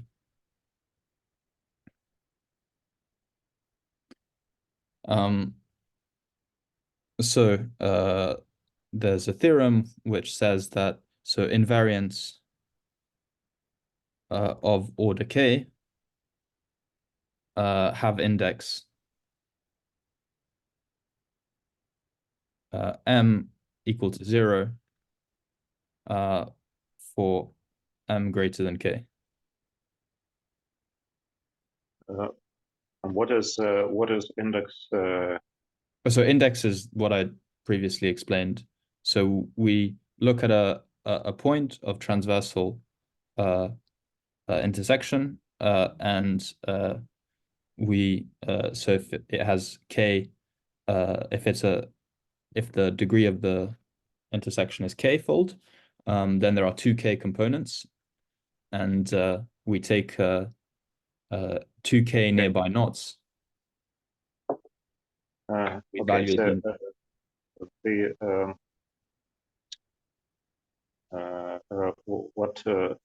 what just happened was we suppose we have any invariant, and we extend this invariant to singular knots using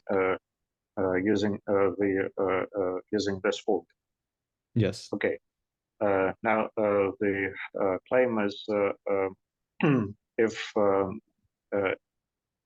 we have an invariant which comes from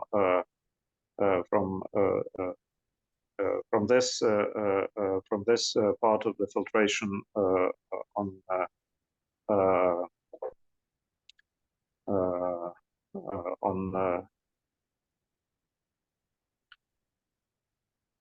the vector space or a subgroup to which the spectral sequence converges, then all indices of degree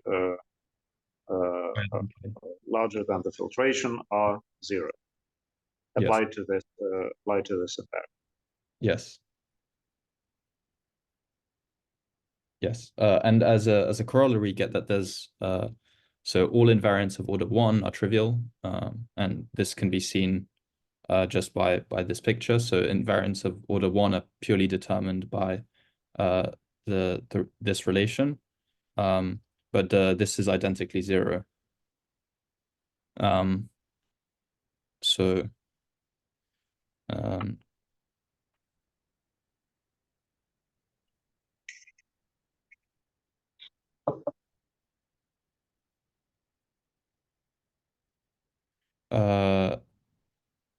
Так, значит, Аршак, понятно ли, что произошло? Или уже бессмыслица началась? Ну, я не знаю, в общем, раз понятно, но конечно, я лучше буду потом смотреть. Значит, мы построили спектральную последовательность, которая сходится к какому-то пространству в когомологии к пространству узлов. Мы совсем не говорим, что оно сходится ко всем когомологиям, к какому-то подпространству. И значит, дальше мы говорим следующее. Ну хорошо, у нас, поскольку спектральная последовательность – это пространство фильтров. И, значит, давайте рассмотрим какую-то штуку, которая имеет фильтрацию К. то есть лежит в пятом члене фильтрации вот того, к чему сходится. Давайте к ней применим, значит, вот то, что написано вот здесь посередине, а именно распространим, значит, класс когомологии на, значит, на сингулярные узлы. Ну, давайте не класс когомологии, а просто функции на компонентах связности. Мы пока просто рассматриваем нульмерные классы когомологии, значит, то же самое, что функции на компонентах связности. Значит, вот давайте распространим вот эту функцию на компонентах связности на сингулярные узлы по вот такому правилу. И вот оказывается, что значит, все функции, которые вот, пришли из этой спектральной последовательности, дают 0, если мы их распространим на сингулярные узлы с больше, чем k перекрестками, где k – это значит, номер их фильтрации спектральной последовательности. Вот пока мы, ну, в общем, пока это немножко бесполезное утверждение, потому что мы пока не знаем, в чем, значит, как именно описать спектральную последовательность. Сейчас мы ее опишем. Значит, значит, ну, в общем, основная идея, что мы, значит, написали какую-то спектральную последовательность, которая что-то считает. Она там считает там все или не все, это неизвестно, это там гипотеза Васильева, сложная задача. Но что-то она считает. И в частности, значит, мы поняли, что, ну, мы пока этого не поняли, но это верно, что там все коэффициенты полиномов, значит, полиномов конвея, они будут приходить из вот этой вот спектральной последовательности. И то же самое можно сказать про все остальные полиномиальные варианты, там Джонс, Кауфман и, значит, и так далее, и так далее. В общем, путем каких-то манипуляций можно доказать, что они все приходят из вот этого спектральной последовательности. Okay, so far we have this theorem which says that if we have something from some element which has filtration k, the extension to knots with k crossings with greater than k crossings, more than k crossings, is zero. Yeah. Well, not the extension. They're just called index. So I think the extension is when you connect it to the identity. No. So Vasily then talks about computing the invariant. So he connects the knot to the unknot via homotopy. This crosses the discriminant some number of times, and then he finds it to be the alternating sum of the indices. This is not the same. Okay.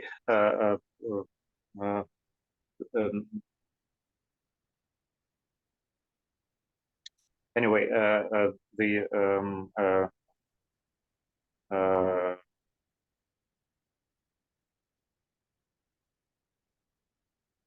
I think they well, maybe they're the same, maybe they're not the same, but they're related. Okay. Let's just skip it for now. Okay. So then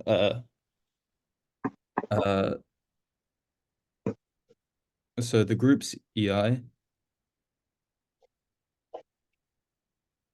on the first page,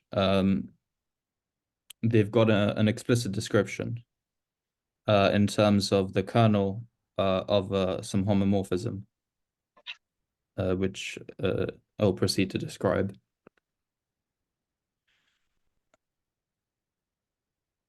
So first, you need to define, so an I configuration is 2i points on the real line split into pairs.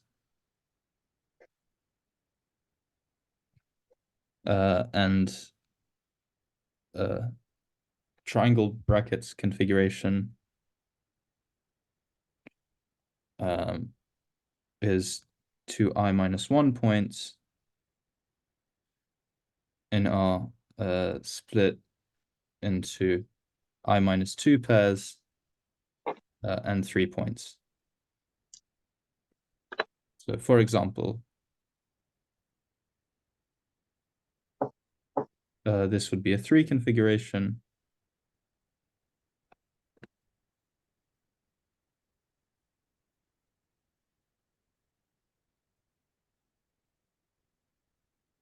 And this would be a 4 configuration.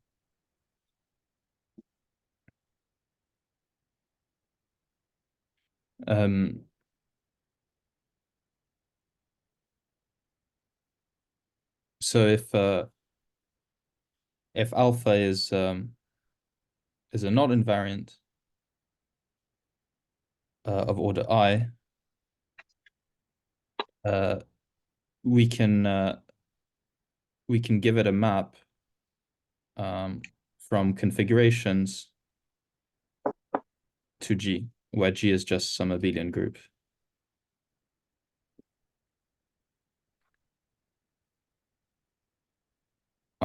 So for an I configuration, well, we can just send alpha to the index of the I configuration. So the I configuration is a singular point of the discriminant with I self-intersections. We just connect, we look at this as an embedding of R1 into R3, which gives us the knot, where we just collapse each of the points in the pair.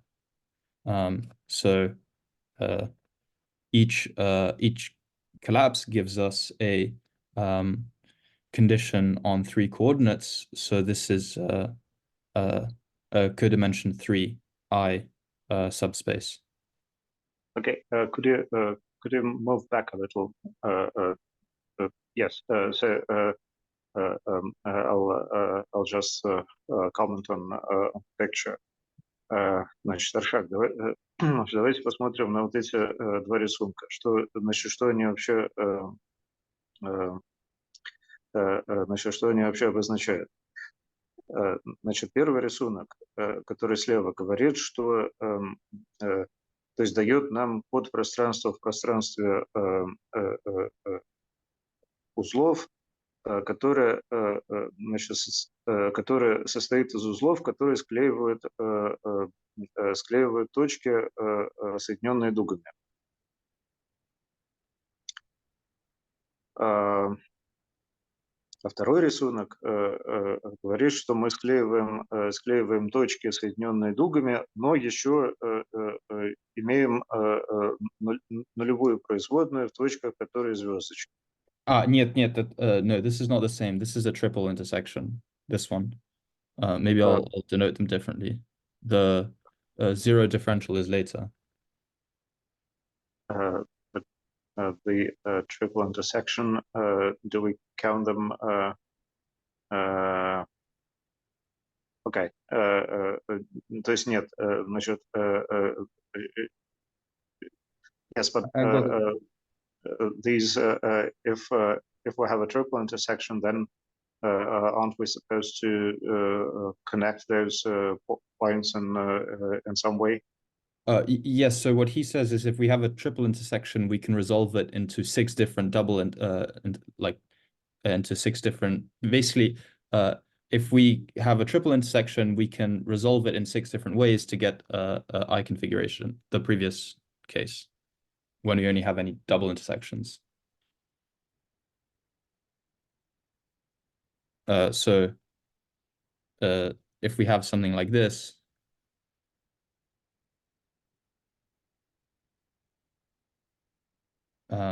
then we can move a little bit in the discriminant and get something like this. Something like this.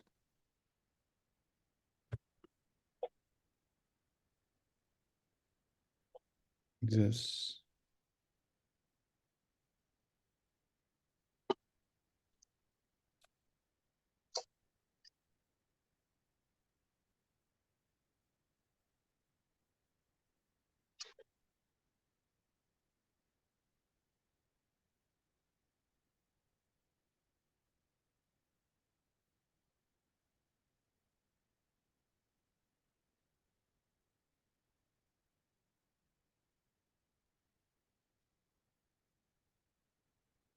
Yes, I think.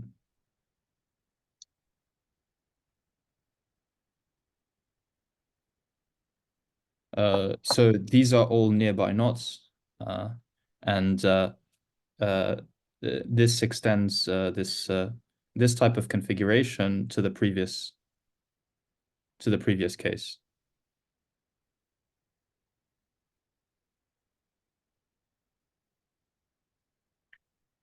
Итого мы построили какие-то конфигурации, которые соответствуют особенностям узлов, у которых могут быть особенности. We've constructed some way of parameterizing singular sets of singular knots. Yes. For polynomials, we had a very simple description for polynomials in one variable. The singular set is a set of the bad roots, and here we don't have any roots. We have multiple points, and there's configurations, parameterize those. Yes. Yeah, so for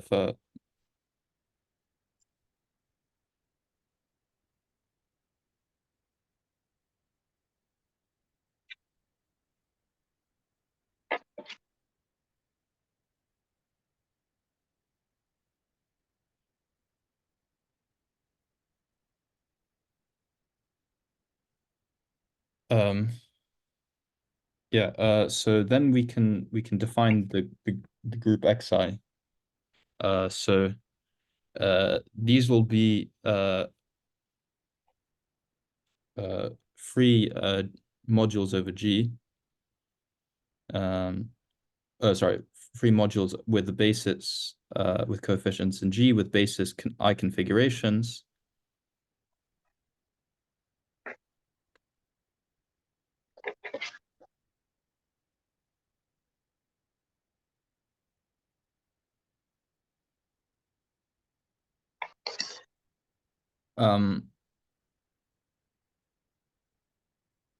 So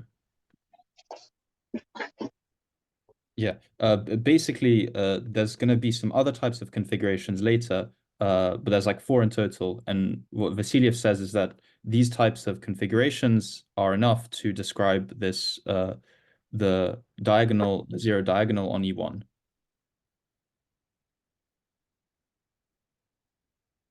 So the first 2 types of configurations are these. And so, for example, the x1 of 1 is just 0. So we don't have we can't form I minus 2 pairs. But x1 of I, so this is just G. And it has generator 2 points in R.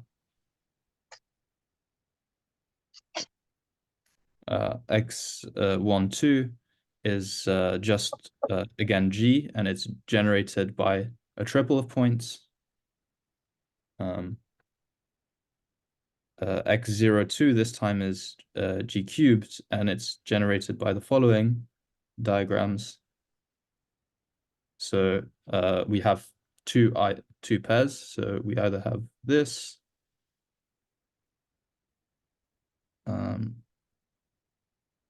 this, or this. So, and these correspond to the following knots. So the first case,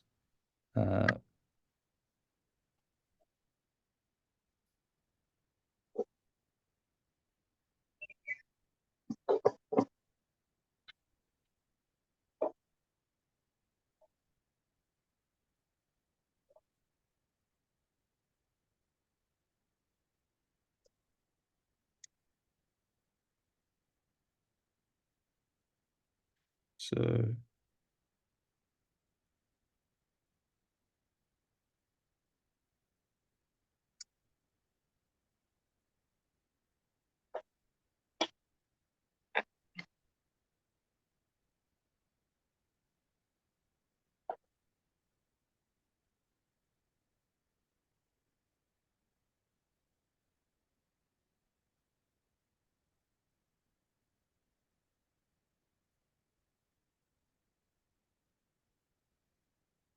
yes.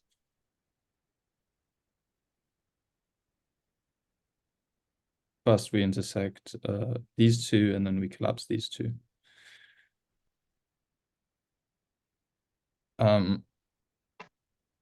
Okay, and in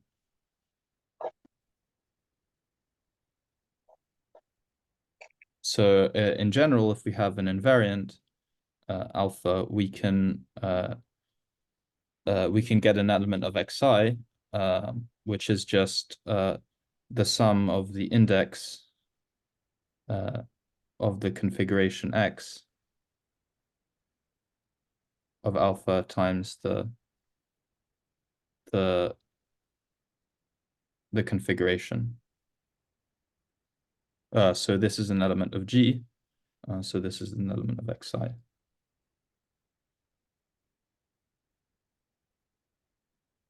And then xi satisfies certain relation.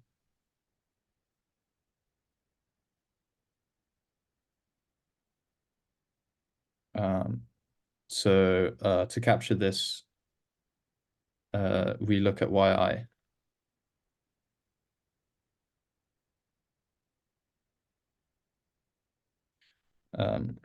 So there's two more types of configurations, and then we can describe the groups.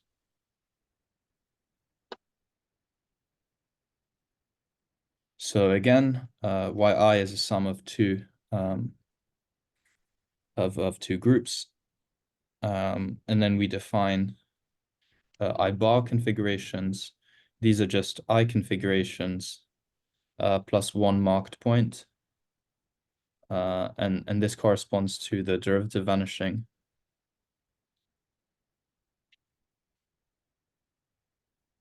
And then we have I star configurations, which is an I minus one configuration plus one marked point.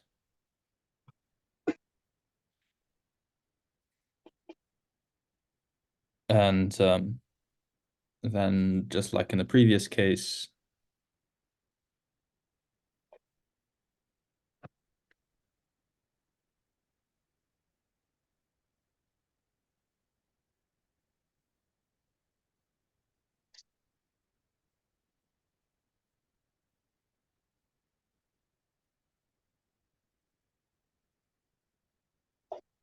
so for example,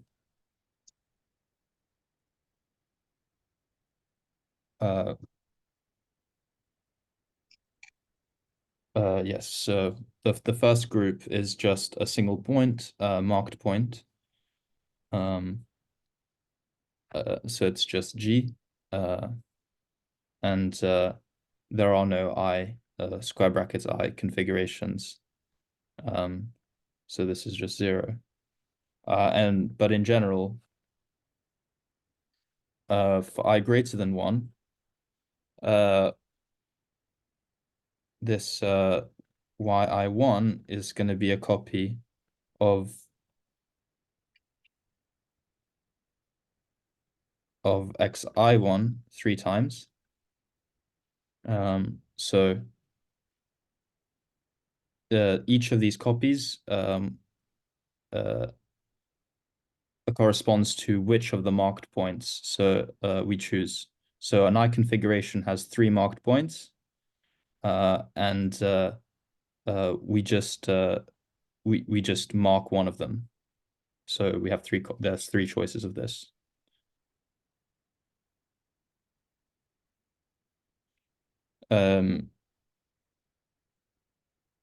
Similarly for this dual space yi star, This is just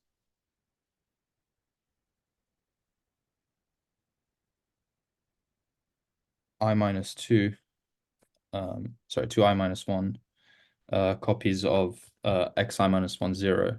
So again, suppose we have this I star configuration.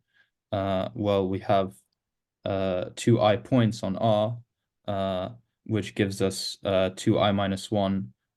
So we have an I minus 1 configuration, which is 2i minus 2 points in R. So there are 2i minus 1 intervals in which we can pick the marked point.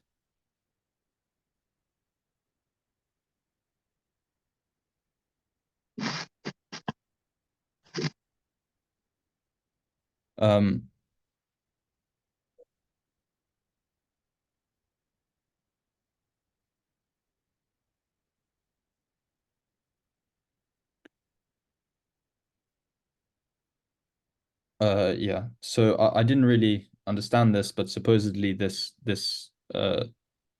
marked point corresponds to some move on the discriminant which collapses a loop like this. So a path on the discriminant which collapses a loop onto a point is what is captured by this starred point.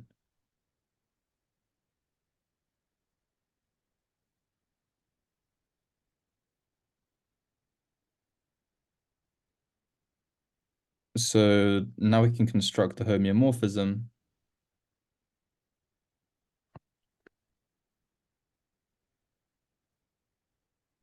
Okay, so suppose we have some class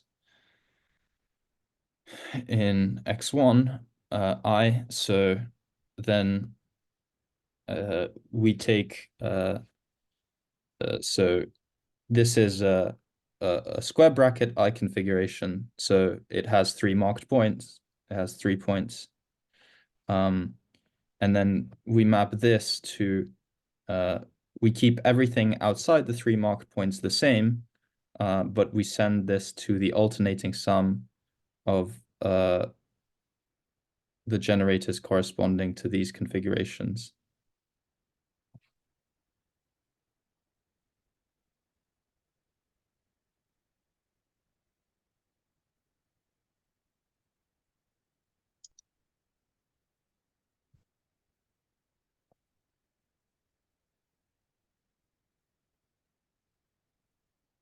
Okay, I'm a bit lost.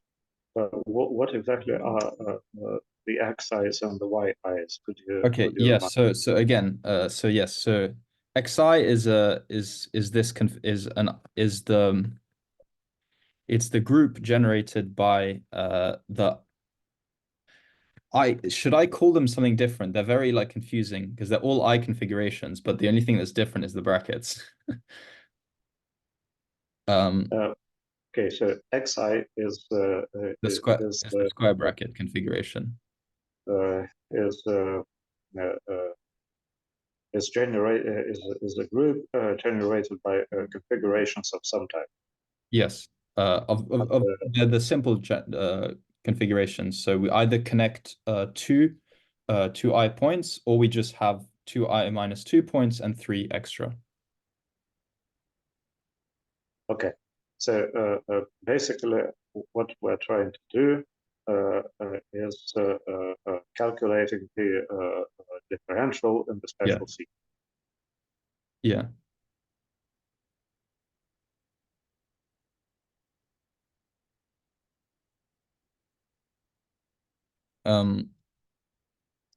Значит, Ашок, мы пытаемся, по крайней мере, в декларативной форме вычислить дифференциал спектральной последовательности. Значит, вот все, что происходит, это вычисление дифференциала.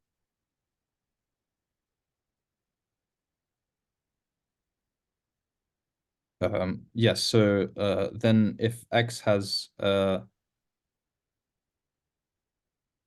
is in xi0, then so what does this mean? This is just we have 2 I points which we collapse. So it's a knot with I self-intersections.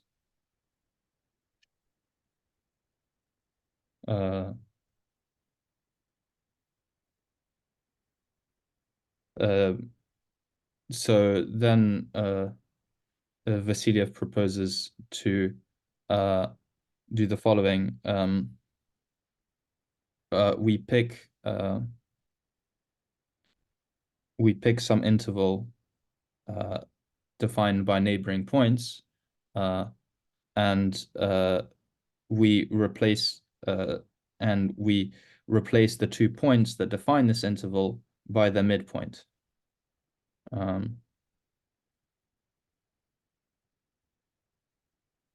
And there are 2 options. So either the 2 points that define this interval were in different pairs, or they were in the same pair. So if they were in different pairs, we get one type of configuration. If they were in the same pair, then we get another type of configuration.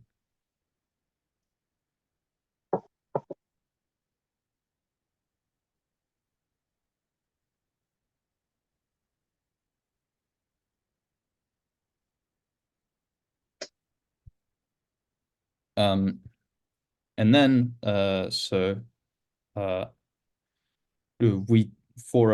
one type of configuration, we take the alternating sum of so if we have one type of configuration, we can contract all the intervals and replace them by their midpoints, and then so this gives us a linear combination of configurations which we define as the image. So I'll write it down in the case of H2. So this should give us so in H2 we've got the invariant of filtration 2.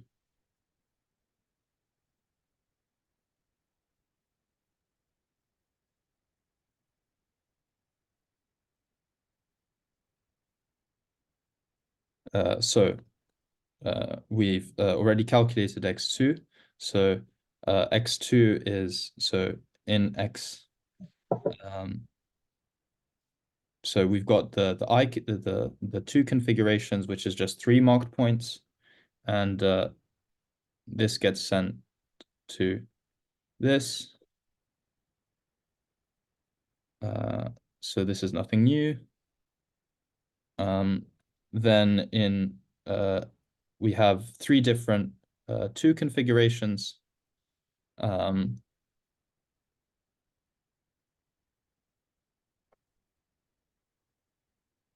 So the first one gets sent to this. So what happens when we collapse this, the first interval?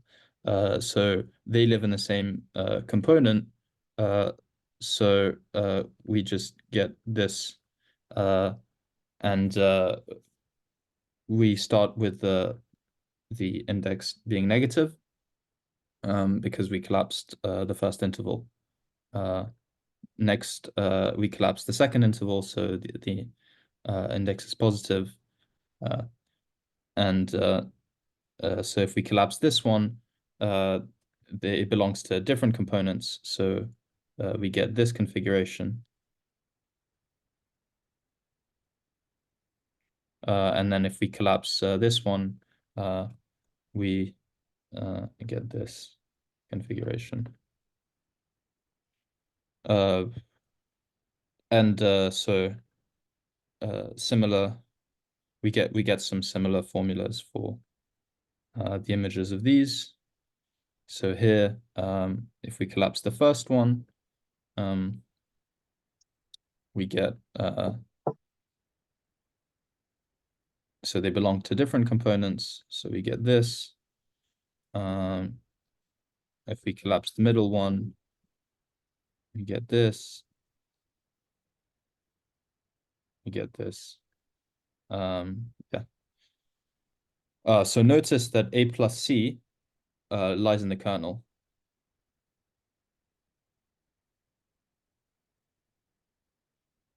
So it's just this like the same configurations, but just with opposite sign. And A plus C is 2. And this is the invariant of filtration 2.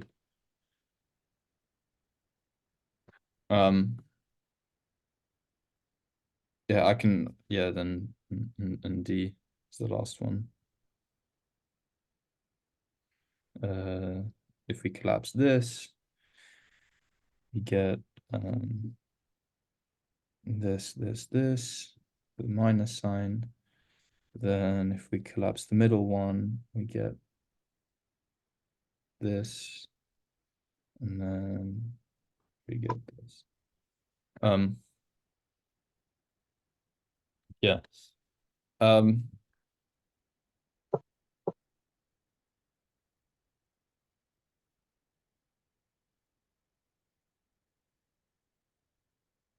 I didn't this is pretty much all I prepared. I didn't completely understand the resolution of the singularities.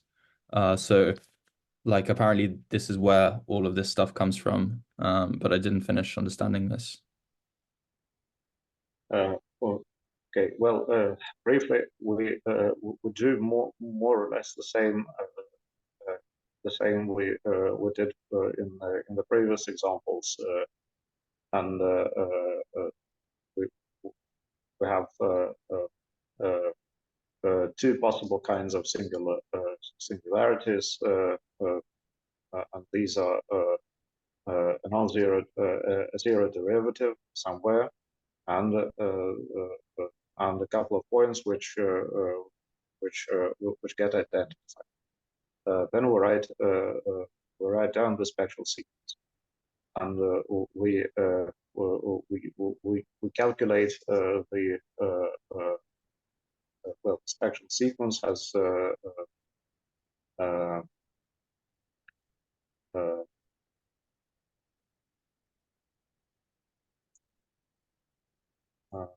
okay, so the differential in the spectral sequence goes to the left and upwards, and we want to know what happens on the zero dag. Well,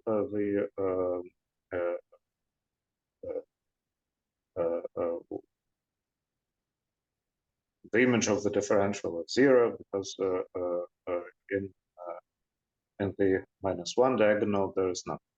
So we want to calculate the curve, and all those manipulations with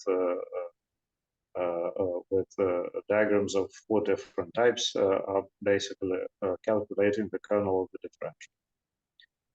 And there is a simple way to describe all this using chord diagrams and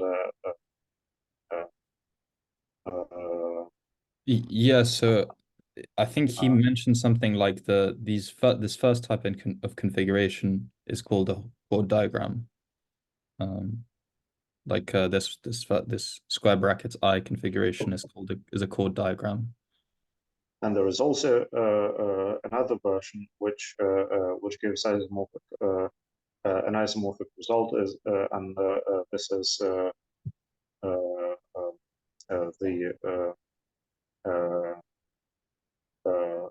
the algebra of unit trivalent graphs, and there are other versions as well. So basically,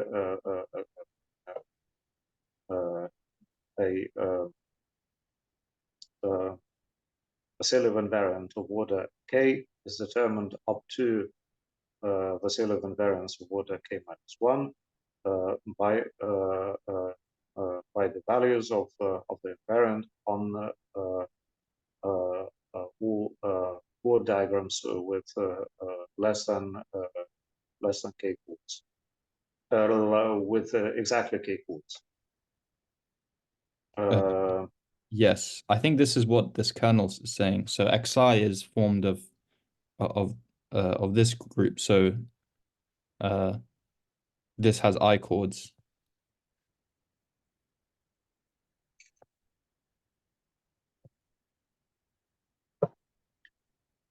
Okay, so basically the strategy is exactly the same as for polynomials at one variable, but the results are more complicated.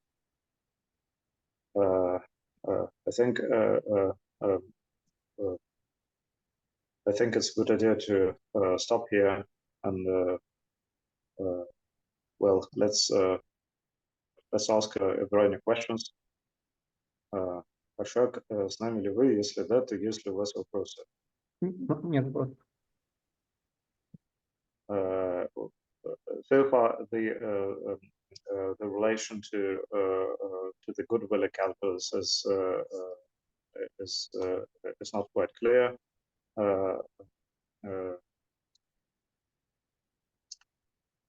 So we basically we need to decide whether or not we want to continue in May. No, it's already May, in June. There are two options. We could have a few more sessions, or we could call it today. We don't need to decide now. I'll send an email, and if there are people who want to give more talks, and in particular to understand the relation between what we've just covered and the Gudvilli calculus, then we will have a few more sessions. Otherwise, this will be it. Значит, Аршак, пришлите, пожалуйста, записки хотя бы. Сейчас вы прислали, да, значит, вы прислали рукописный вариант, это хорошо. Но пришлите, пожалуйста, для порядка также записки в латехе. Ну, у меня еще записки в латехе, которые вот первых докладов, они вот, которые почти готовы. И вот эти доклады, которые я рассказывал, рукописные, тоже стоит в латехе, да, переписать. Ну, хорошо. Значит, вы на первом курсе магистратуры, поэтому в вашем случае все вот эти формальности могут подождать еще месяц. Но если что-то уже готово, то я думаю, что затягивать не стоит. Имеет смысл прислать то, что есть. Да, хорошо. Вот я вот с теми записками, которые по первым лекциям, они почти готовы, мне не сложно их прислать. А вот записки лекций, которые я вот недавно читал, цикл докладов, которые рукописные, вот их тоже надо написать в техе, да? Ну, нет, достаточно чего-то одного. Хорошо. Если вдруг у вас появятся латеховские версии во второй серии, то, ну, естественно, их было бы тоже интересно выложить. Если не появится, значит не вероятно, появится схожий по материалу латеховские записки, потому что я вот буду этим летом, я не знаю, вы слышали, есть такой летний математический лекторий, появился в прошлом году, проходит в Санкт-Петербурге. Ну, это студенческое мероприятие, как бы, вот в основном. Но там, ну, в принципе, приглашают все, кто желающий математики. Но вот там в основном студенты читают, сами готовят лекции, читают. И вот я буду читать в этом году там курс по бесконечным категориям, и вот, то есть там я, конечно, подготовлю лекции, записки к нему, и так что, в принципе, я могу, если это интересно, потом присылать, чтобы, то есть они там будут покрываться материалом, который я рассказываю. Хорошо. Ну, те я понял, да, что надо тут что-то прислать, это понятно. Да. Может, это интересно, но сейчас для формальности там, до конца семестра пришлите, пожалуйста, что-нибудь. Да, я понимаю. Okay, well, Philip, thanks for the talk, and as I said, we may or may not have any more sessions, so we will decide. Okay, I would be for more, but yeah. Okay, well, we'll see if there are enough people who are interested, then why not? Okay, is there anything else we need to talk about today?